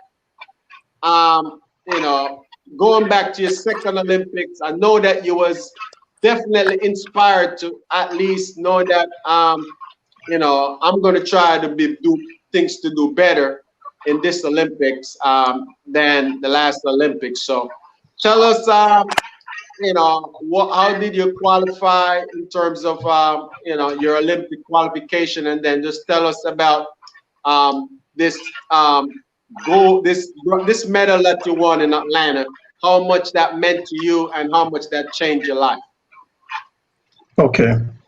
All right. So when I was at Blinn, my final year, I had 39 scholarship offers. To go to universities, and I chose Alabama A&M University because I was in a junior college that is predominantly white, and I'm going to say it, and I wanted to be one in a university where there were a lot of people like me. And then I get to understand that Alabama A&M University has produced great Olympians like Grace Jackson, Miles Clark, Danette Young, and then you have Wayne Watson, who was there at the time. So I decided that I wanted to go to Alabama A&M University, and plus it was much closer if I wanted to visit my family in Jamaica. So I chose Alabama A&M University. Besides, they had my major too. So when I went to Alabama A&M University, I had to make a decision, and I'm kind of moving it up a little bit. I had to make a decision in my final year whether or not I'm going to stay in school, final semester that is, whether I'm going to stay in school and be the first to graduate in my family, or I'm going to take off and go home and train solely hoping to make the team. I could stay back and hope to make the team, or I could go home and give it my best shot. Because when I left 1992 Olympics, there was one thing I had in mind, is that the next one I have to go. I have to be there. So I left with that in my mind. So there was nothing that was going to stop me. So I did what a lot of people would have. I took off my last semester in school, and I went home and I trained at home solely to make the Olympic team. Now, Jamaica was taking 6 athletes to the Olympics for the for the 400, 3 for the 400, and then 3 more to be a part of the relay team. And at the trials, I came 6th. I was the last qualifier to make the national team. And so that in itself was, I just couldn't do it without God. All of that is just God. God is just amazing. And so I made the team. And remember, I said earlier that I had, my one dream was to win a medal, but I had 3 goals leading up to that one dream. And the last goal was also a part of my dream, to win an Olympic medal. So when I went to the Olympics, I knew that I would be able to run, because I know Jamaica have a lot of confidence in my performance, especially as a relay runner. So I know I was going to be able to run, and I know once they win a medal, I'm going to get a medal too. So that wasn't a problem. I think what I was most concerned about was in the final when Gregory Horton fell. That was, I just don't know, but that was really a shocking time for a lot of the athletes. And I know, he did something remarkable, which I don't think, I can't say that I would have done that. He do an acrobatic type movement, and he picked up the baton, and he kept on running, and we were able to come 3rd, and there was my medal. So I was able to achieve my dream of winning an Olympic medal, and I couldn't have done it by myself. It's a group of guys who are hardworking, they're dedicated, they put country first and over self, and not being selfish and all that type of thing. And so that was it. Okay, awesome. Well, congratulations. As I said, it seemed like at one point the medal was going to slip away, but so we're so happy to for Gregory to think about how important it was, because he could have easily stopped or just stay down. Yeah, and, absolutely. So for him to want to at least to do what he did, as I said, I think that that was a lot of that was a consider a hero thing for him to do. So I know. I know. Even that race, I know Davian was hurt. Davian was upset. I don't think he was upset that he fell, but I think he more upset that we lost an opportunity that we could have been more competitive. We're saying that we would have won the gold medal, but we would have been more competitive, and who knows, we probably would have won the silver medal.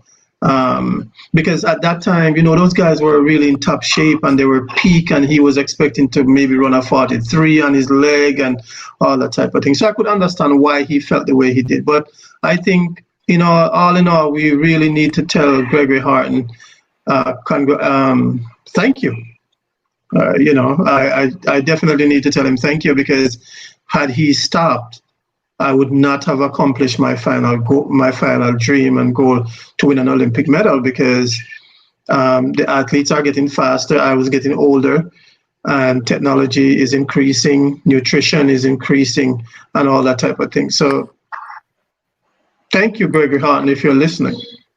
All right. So before I turn it over to Ian, just because we want to speed it up, we want to finish this Olympic. Just tell us what that medal has done to your life in terms of how do you see how you've been received being an Olympic medalist, and how that medal has changed your life. Well, that's a very good question, and I think in a nutshell, it has just mentioning the medal makes a huge difference in the way people see me. One of the things you will find is that I don't tell people that I'm an Olympian. That's one of the things that I don't do. I probably would leave that to my wife, but I don't tell people I'm an Olympian. The only time that people hear from me that I'm an Olympian is if there's a conversation that comes up, or they did a research and they found out or stuff like that, and they're asking questions. Then that is how that conversation will get started. But what I have found out is that perhaps I need to talk more about it. Perhaps I need to tell people about it, because I've seen where it has influence. It has created influence on kids. Kids as a matter of fact, kids are the one that really prompted my desire to write the book. Because when I tell them my Olympic story and my Olympic experience, they never get enough. They always want more. They always want more, and they always tell me, why don't you write a book? So that also kind of encouraged me to write the book. It moved me from one level to the next. When I tell people that I'm an Olympian, it takes you a different level. When I add to it that I've run in 2 Olympics, it takes me to a different level. When I tell them that I've won a bronze medal, it takes me to a different level. so you know, people see it as a great, great achievement. All right, thank you, man. All right, Ian. I don't know if you want to get in the book or the I know you like the family thing, so I don't know what you want to kick it off with.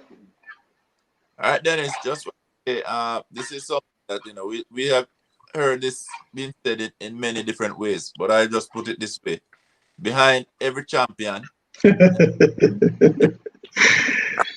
woman, and now we're gonna switch it all over. In terms of being an author, a public speaker, I know just doing those 2 things, it's gonna take a lot of support. And our main support, I've been married for many years, 20 plus years, and I know most of my support is coming from my wife. I would never be the person I am today without her behind me, really pushing me along the way. I'd say definitely she pushed me, and sometimes she hold me up right there, because Yeah. if she was me, I'd be just rolling back. So I have seen a lot of the work that you guys been doing as a couple, as a team here, and as I must say, I am gonna say I am a beneficiary of it. Some of the work that I've done outside of track and field, really. I remember you guys came back to Morningside, really, and my niece would have benefited from the work that you have been doing. My niece, Brene, that little girl named Brene. Yes, yes. Right across from the school our father come from. That's my sister. And I remember she can tell Brother Nancy's story like she was back in. I know.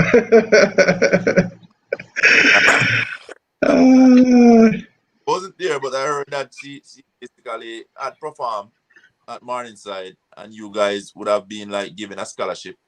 My sister, I said she's deaf at the time.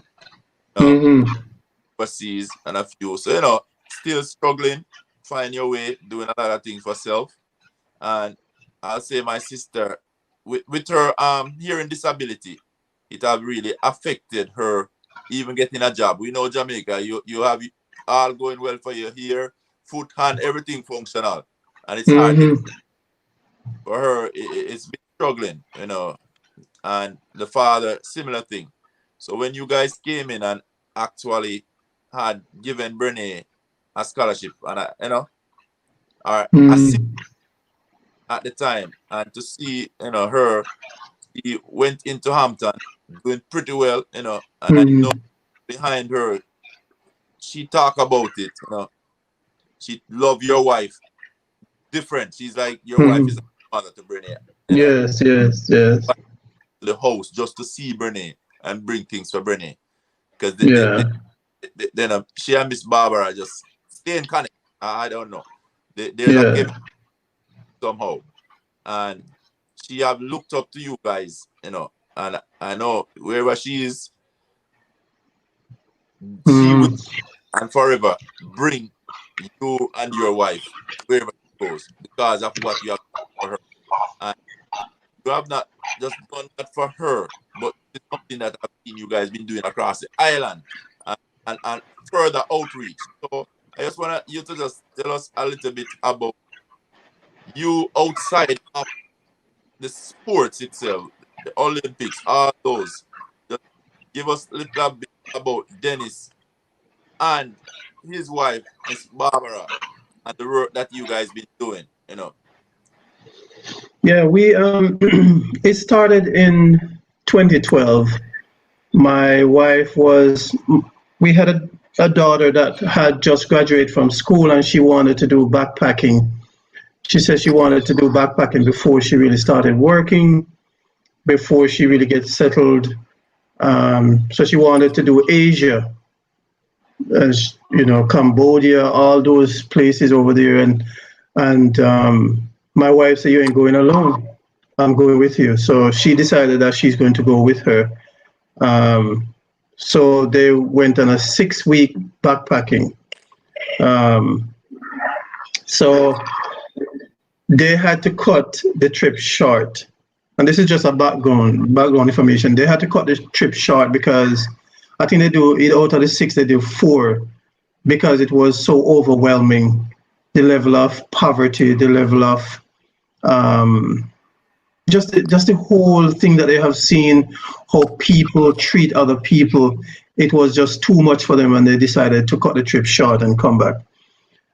While they were away, I think God dropped it in my spirit to call my principal at Morningside Primary School to find out how can I help the school? What is it that they are in dire need of that I can make a contribution? And when I called and spoke with the principal, she said, "You know, Dennis, what you could do here is to have a summer camp. It will really help these kids because in the summertime, they don't have anything to do and all they do is walk around and get themselves into trouble." So I said, okay, no problem.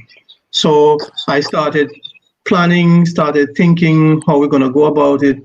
In 2012, we decided to have our first camp. And all of this is coming out of our own pocket because we didn't have any really support and stuff like that. So we continue doing it. We did it out of our own pocket. And we went down, we have the camp, we have about 99, to be exact, 99 students registered for the camp, but we end up having over 150 students because there were high school students who were at home, had nothing to do, and they came to the camp as well. And it was just hard for us to just send them back when they could come in. And so we had to navigate the food and navigate the gifts that we bring and all that type of thing to accommodate all of them. So we did that camp.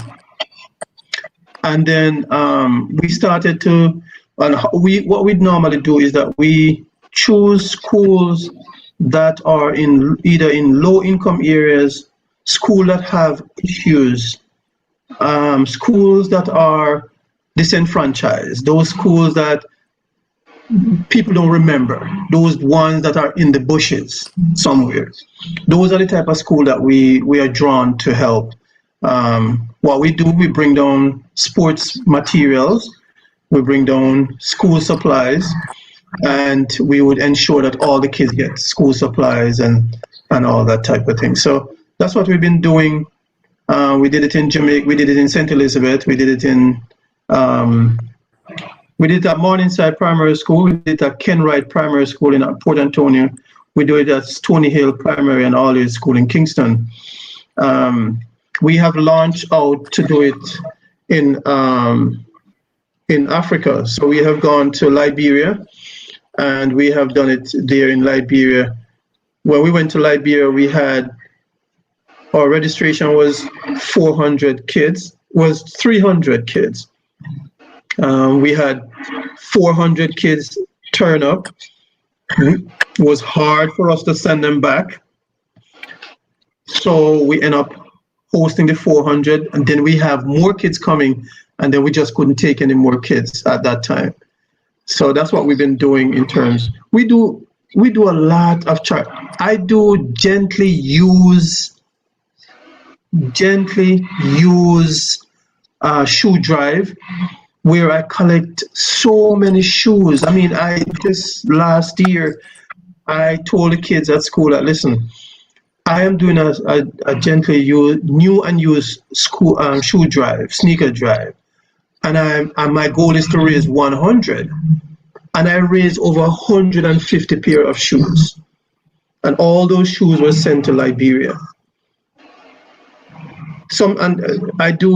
We do gently used clothes drive as well, and we send boxes and boxes and boxes. We just sent 9 boxes, and I'm talking about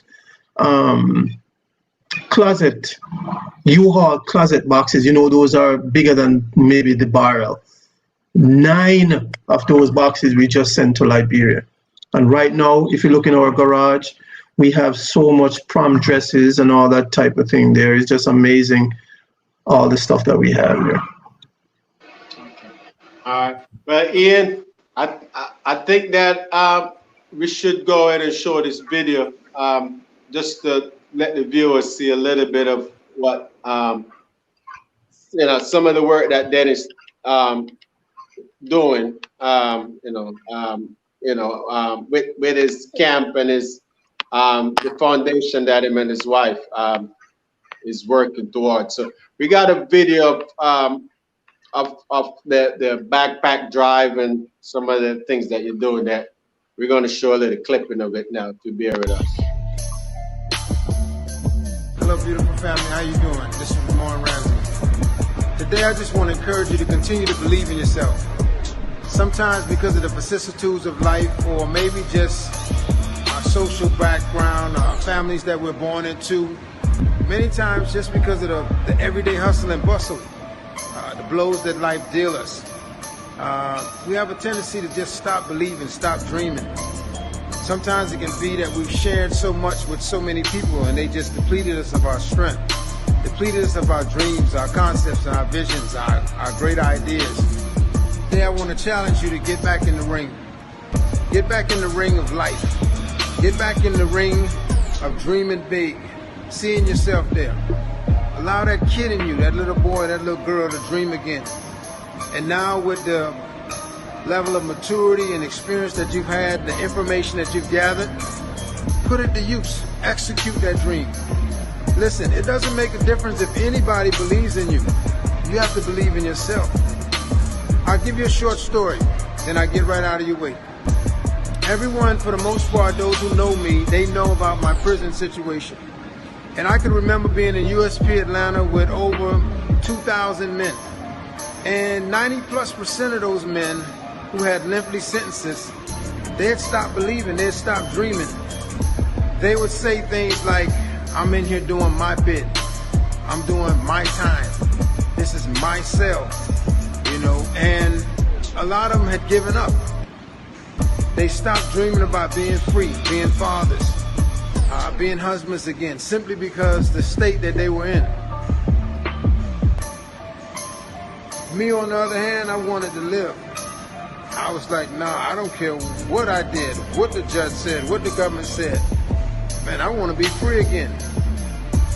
With that, there was a certain drive that welled up within me. I would see myself free. I would dress myself as if I was free. I would speak as if I was free. And this is with a 30-something-year sentence. And regardless of what they were saying, what they believed for themselves, I wanted better for me. I would always say, man, I'm coming out of here. Man, I'm gonna be free. Man, I'm gonna travel again. Man, I'm gonna dress in a nice Italian shoes and clothing, and I'm gonna live again. I believe that when nobody else did. When 90+% of the men and the situations around us, including the laws and just the way we were being treated, when everything around me said that, it was just virtually impossible for what I was believing to come to fruition, I believed for something greater, for something different than what the mass majority was believing. I'm here today because I believe. I spoke it, I walked in it, and I continue to walk in it. The reason I'm All right. That is great. Love that, man. Love it, love it, love it. Yeah. And the website is mtspcamp.com.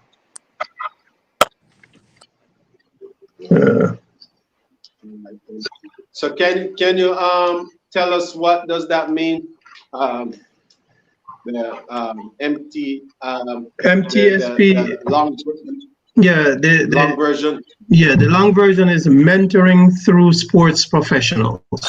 The whole idea behind that is to use professionals and sports professionals, to motivate, to mentor, to teach, and to play with kids. So, yeah, and what we normally do at the camp, we don't just go there and just have fun. We use our senses to identify students, because one idea is that there are a lot of things that kids are going through that they will not tell their parents, they will not tell their peers, they will not tell their teachers, and they normally kept it to themselves. So what we normally do, we try to, when we go there, we try to gain the kids' confidence within the first 2 days. That is a priority. We try to love on them. We try to be their friend as much as we can and let them feel so comfortable that they start to tell us all the problems that they're having.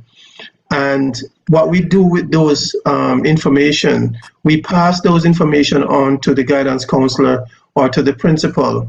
What they do with it after that, we have no idea, but I do hope that they would follow through with that, because we have had kids who have been abused, who have so much, world of problems. And so we take that information and we pass it on to them and let them know that this particular kid is experiencing these type of issues. And again, what they do with it, we don't know. And we just hope that, they will use it to the best of their abilities.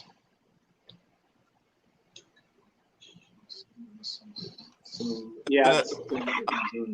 Work that you're doing there, Dennis, between you guys, you guys have a giving heart, and just to know what you've been through your life, and being able to return the gift to a child that may have such difficulty. I know that resonates deep with you, because Absolutely. you know what it is to have little and nothing, the bare minimum, and the fighting drive.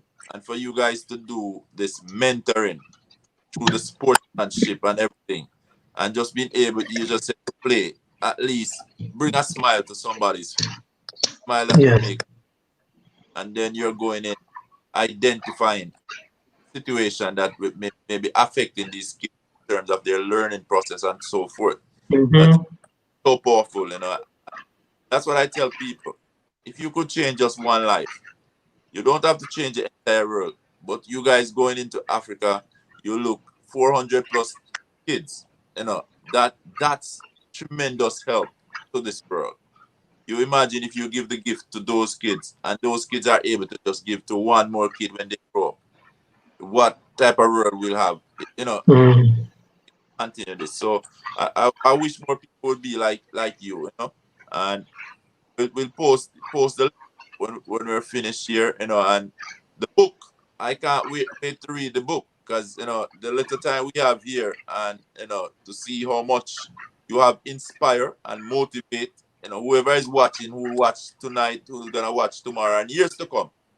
As I said, your Olympic journey is something that you gotta share more, but what you're doing will speak for itself, because it is something that you look and reflect on, to see that it take a man with a big heart, and a heart of giving. As your wife would have mentioned, you're a godly man. So that alone in itself will tell me where you're getting your energy from, and the will to do what you're doing.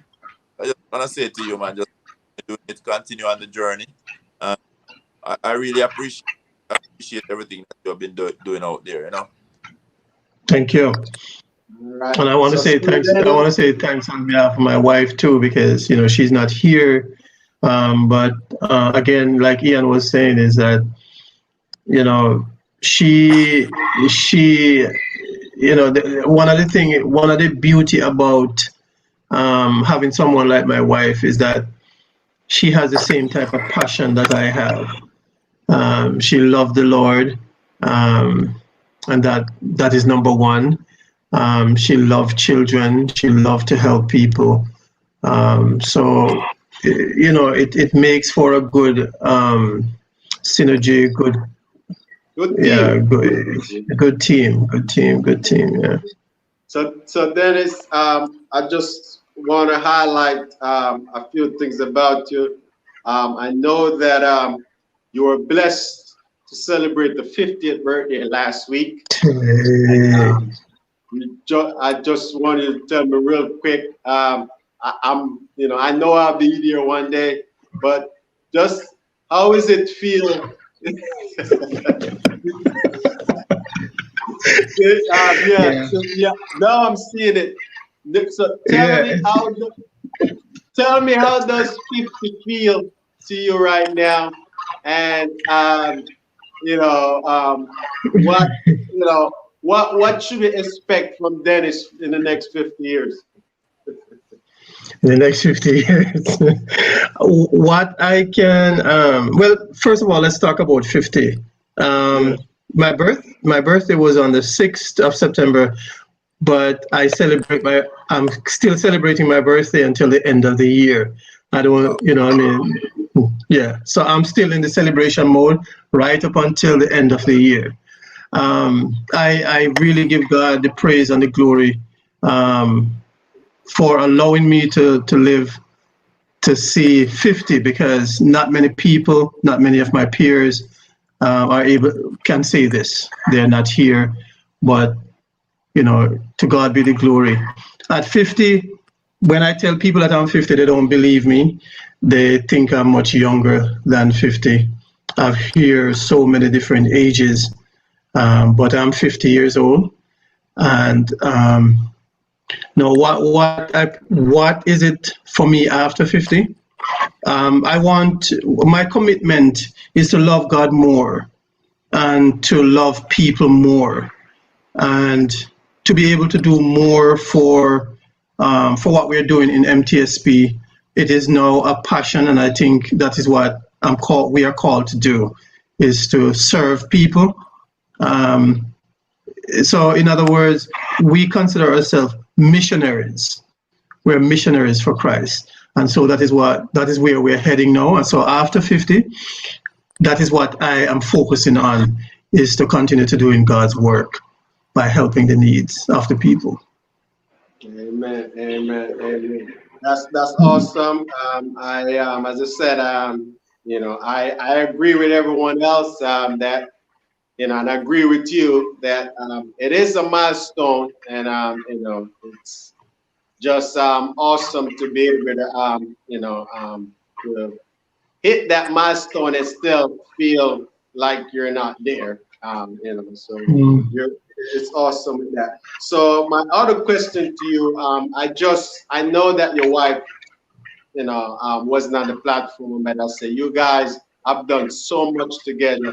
Just tell us about how much, I know that, I strive to be, the best husband that I can. And, it's always, it brings joy when I could see that, a wife that say, look, I love my husband because they love the Lord.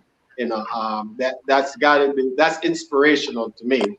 Because that. So just tell us real quick, real short version of what it means to you, to what you like most about your wife, and how much she means to you. Okay. And it's very short and to the point. I always, when I have conversation with people, I always say to them that, I love my wife more than how she loves me. And their eyes open, but they think I'm finished and I never finish. And I said, but my wife also loved me more than how I love her. And so if I love my wife more than she loves me, and she loves me more than I love her, then we shouldn't have any problems, because I will be thinking about her and she will be thinking about me. But the bottom line is about my love, about what I love and admire about my wife, is that my wife loves God more than how she loves me. And I love God more than how I love her. So if there was a time when my wife loved me more than how she loved God, I would put on my spikes and I would run, because remember, God is jealous and I don't want to be, you see what I'm saying? So that is it in a nutshell. Amen. Amen. Well, that's a song right there. That's the chorus right there that you just said, and Yeah. we're not going to ask anything more with that. One or two things more I want to ask you. I know that you have traveled the world and with Miss Juliet Cockbert. Can you just describe? I know that she has been. I seen that where she has actually participated in your camp up in Stony Hill, and and I know that she's doing well over in Jamaica now. She's out. I think she's in for a second term with what she's doing, and she's actually going to be in ministry of. So, just tell us about your friendship with her, and and how much it mean to you that she helps to talk to kids in your camp, and just what kind words you'd want to send to her. Yeah. Well, and it's funny that you said that, because my wife and I, we were talking about that earlier before I came onto the program. And that is why the name of the association is Mentoring Through Sports Professionals. So Juliet Campbell would have fallen right into that category. And so we invited her to come by and speak to the kids. And it was more than one. It was more like twofold. Here was somebody who they have heard about on the radio, seen on television, maybe read about her in the newspaper, but never had the opportunity to touch her, to see her in person. So that in itself was an aha moment. When she walked on the campus, they didn't actually know that she was coming, because we kept it more like a surprise. And when she came, all the administrators, everybody run out and came in to hear what she has to say. And she spoke to the kids, she encouraged them. Just her being there in her presence alone was motivating for those kids. So, and I just want to say congratulations to her too, for the work that she's doing. She has a love for people and she's doing a fantastic job. Awesome. All right. Well, we're almost finished now. We know you gotta, move on to tomorrow. But just one or two questions about a lot of people also don't know, but if you don't know that Dennis is an author also. He has written this book. I know that there would be a lot more in details of what he's talking about, and I'm pretty sure that when you go through that book, you will come through a lot of good things and a lot of life experience about An Olympian Hidden Secret. So one of the questions that I want to ask you regarding the book, I know that, just going to ask you one thing. I was reading through it, and what came across me was, you said in the book that during your career and during competing, a good friend of you got arrested and charged, for a murder. That it's hard for me to repeat some of those words because it just, that's not a word that I use It's not a word that I use. I don't remember using that word. But but Yeah, can you it just was. explain a little bit more in terms of if that have inspired you or it affect you or it have motivate you? What effect that did that do to you? Well, he's from Barbados. We went to school together. We were training partners, and a lot of those guys. When I got my scholarship and went to Alabama A&M University, there were some athletes who had like another year or maybe another semester, and they were trying to decide where they want to go to school, and they ended up coming to Alabama A&M University because I was there. So when they came and yeah, this is really tough. He had some problems. He had some problem with the mother of his child. I think the mother of his child mother was involved in the relationship, and he was just tired. He was just tired of it. In other words, when the mother of his child come over to his house, they have a good time. They had good conversation. Everything is okay. But the moment she goes back home, it was like he was a total stranger, and he was tired of it to the point where he said he's going to get rid of everything and he's going to leave and go back home. First, he was going to go to New York and then he's going to go back to Barbados. That's how bad it was. And he called me and he said, I have some plans here. If you want them, you can come and get them. So I said, yes, I want it because I know he has some nice plans. So I went and I said, what happened? And that was when he started to explain to me the whole thing that is going on. And we had a good conversation. I said, you know what? The best thing for you to do is to leave. I said, the best thing for you to do is to really leave because I don't want you to do anything stupid. Just leave. And he said, yes, and calling his sister in New York. And he's just going to go up there for a while and then he's going to go back to Barbados. I went home that evening. And while I was in at night, of course, in bed sleeping, for some reason, my girlfriend at that time, we fell asleep and left the TV, and the TV was still on. And in the wee hours of the morning, in my sleep, I heard the news reporter said, and he shot his girlfriend, the mother of his child, and her sister. Man, I jumped out of the bed. It was like, I don't know what it is, but I would lift out of the bed. That my girlfriend that was beside me was like, she jumped up asking, what is it? What is it? I said, oh, he killing me, killing me, he killing me. I couldn't even get the word out. He shot the girl.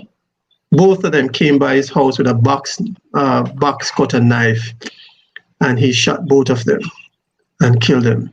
And he just called the police, and the police came and they locked him up. That was devastating.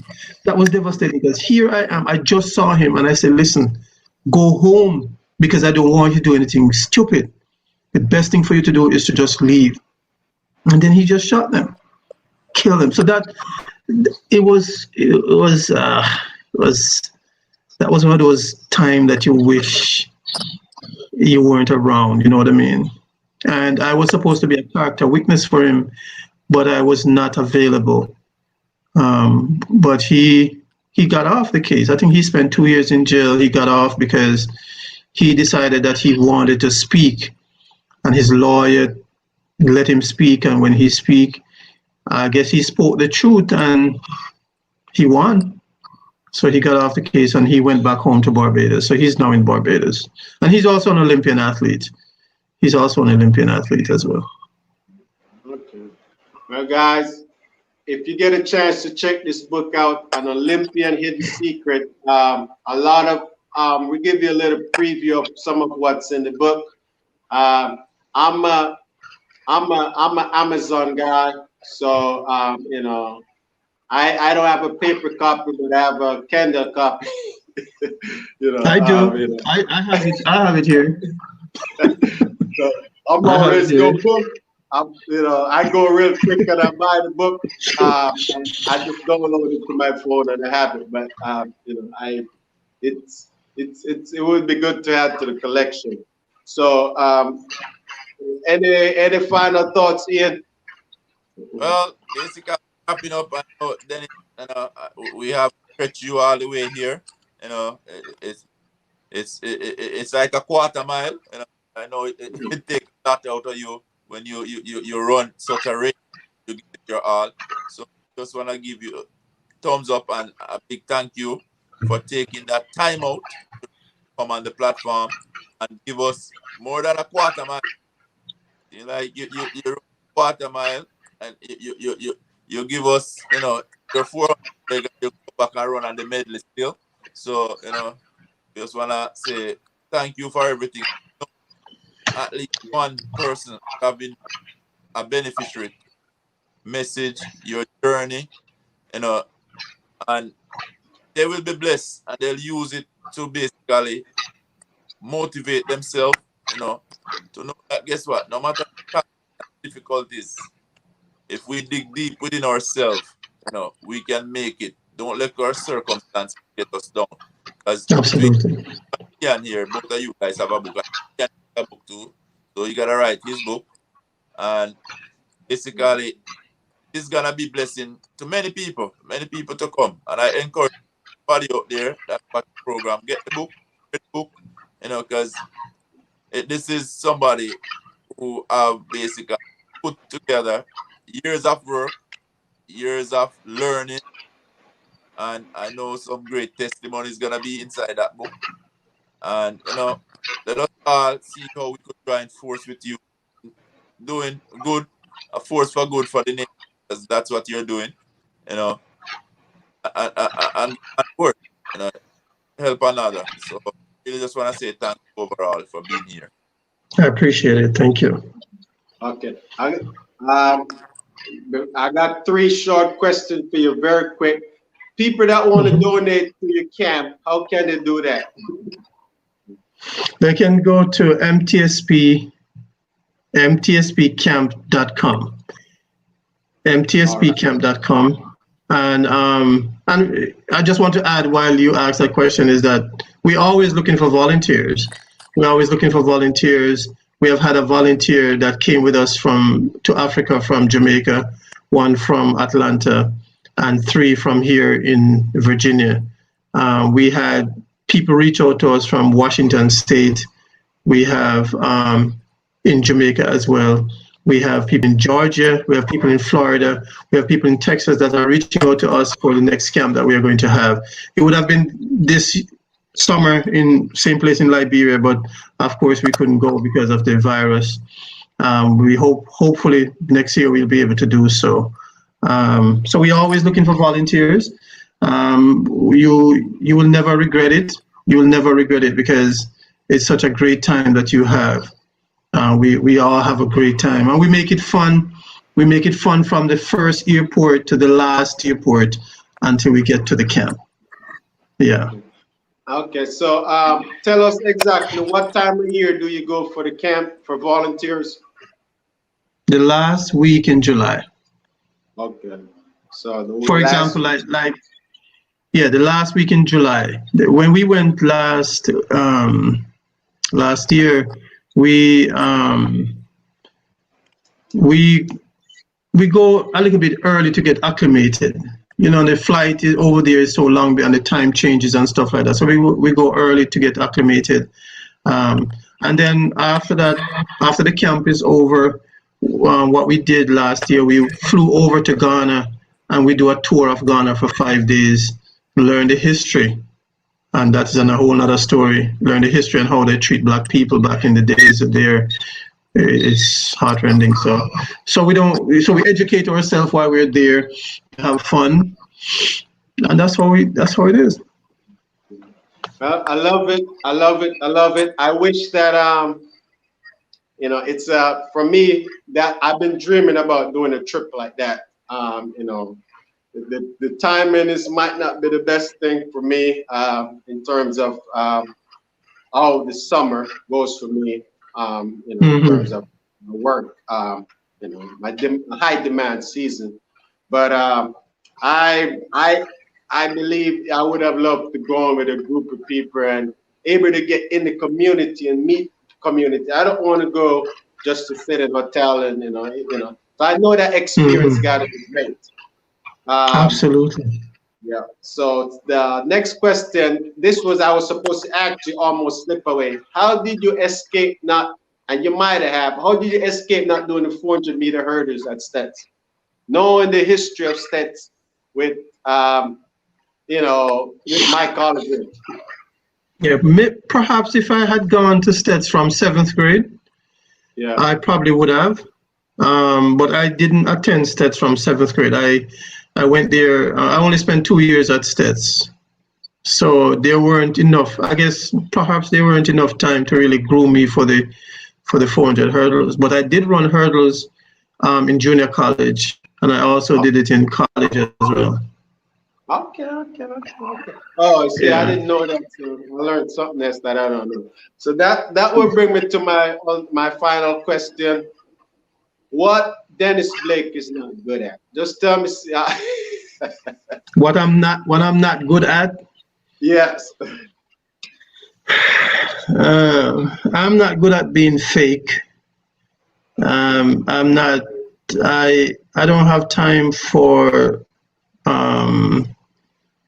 putting on something that I'm not. I'm not good at that. What you see is what you're going to get. So, but I just wanted to add as well, because I think I was inducted in the Hall of Fame in 2006 at Alabama A&M University as well too. And I think I heard about some induction that they might be having again or something like that in that state in Alabama and stuff like that. So we'll see. So God is good. Okay. Well, like I said, your history is so long that the college really we skip over the whole college the whole college experience, because as I said we know that you have be kind enough to just spend this time with us on a Sunday evening. So, but I'm pretty sure before we forget, I also tell us about any other. Are you planning to do any other books, or what you have coming up? What you have coming up in terms of your career, in terms of writing? Well, I wrote a book, a small book. It's also on Amazon as well. It's called Mustafa Beats the Odd. So that one is easy read, short. It's actually inspired for the kids in Liberia. So I'll be sending a shipment of that book over there for those kids. So it's called Mustafa Beats the Odd. And it talks about the 3 goals that he set for himself, which we talked earlier about, and how he had to navigate his way through life to be able to achieve those goals. So that's what that book is about. I'm currently writing one now, and it's if God should run track. The title of that one is going to be If Jesus Should Run Track, or If God Should Run Track. So I'm playing with the title right there, but that's what it is. Okay, amen. Well, as I said, I am so happy that to rewrite the history that I've known about you, even on a bigger level. I have expanded knowledge. I was realized that it was somewhat on my negligence that I wasn't able to see some of the stuff that you was doing. I look back on several messages that you sent to me. Some of them are like a year ago. And I remember getting a tights from you from George Mason. So that was, and you don't understand, but that tights that you gave me from George Mason, I had that thing for so long. It was like, I don't know. I felt like I cherish it because I feel like it was really a good tights to run in. It was just comfortable to run in, and Yeah, but thanks. You gave me a tights, man. Yeah. I He had it gave for me a lot. years. You know, when he talked about you know what, just the fun that I have with you and Lynn Valier, with just get the chance, and I don't know if it was at the Athens World Championship. I believe so in '97. Um, What? It not was quite sure. World No, University Games. yeah, I know we did World University Games. Hmm. So I still, like I said, I still got my picture. Your photo is right on my wall over here. Your Oh, I my, see. it's so I got a wall of fame right to my left, right here, and I Okay. got, I still got the photo. Always cherished it. So I have it on my wall. So I see you every day, man. But as I said, I want to wish you all the best success Thank you. with your career, with your nonprofit organization, and also you are a Steths legend. I know you have done a lot of work in terms of helping out with the last reunion, and I know that we're looking towards doing something else. So if it's something that you don't want to share or just let the Steths family know about what is possible on the outlook for the for the reunion, if you do. Well, I know there's going to be a all hands call, a call to action or something like that. I'm not sure. It's been arranged by um, Donovan. Donovan. I think it's the call is going to is scheduled for September 30th. I don't know the details of the call and what is it going to be all about, but I know Mr. Wellington was planning something, but I don't know. Obviously, the virus and all that kind of put a hold on all of that type of thing. So I don't know exactly the details of anything like that, but I know that we have planned. My wife was very instrumental in the last big reunion that was held at Steths, where we have over 500 guests. I heard it was one of the biggest reunions I ever kept in Jamaica in terms of high school reunions. So, and it was a When project that we were exactly? working on. What year would be the 60th reunion? Do you know? I don't know, but I think it would have been either next year or the following year. It should be close. Should be close, yeah. But we have a group that Ian shared all this stuff in. So we just want to put that out there so whenever they come across it, and we have a lot of people that tune in from Steths, past student and current also. So we just want to ask everybody from that great institution to let's continue to work together and unite, and just try to give back to the institution in any way we can. Obviously, as I said, the president, Donovan, he's the man that could rely a lot of information from, and but Mhm. we still have to be a support, in any way we can, because we know that all this stuff is a volunteer work, just like many organizations. Everybody doing it on Yeah, a free time, and yeah. it's a lot of work. So we just want to say. So as I said, on behalf of Real Talk with Ian and Ian, we're going to conclude this broadcast with two-time Olympian Dennis Blake, from St. Elizabeth Technical to Blake Junior College to Alabama A&M, running the 92 Olympic, 96, running for many world championship, is also an author for two books, and he is doing great work in St. Elizabeth and all over Jamaica, all the way to Africa.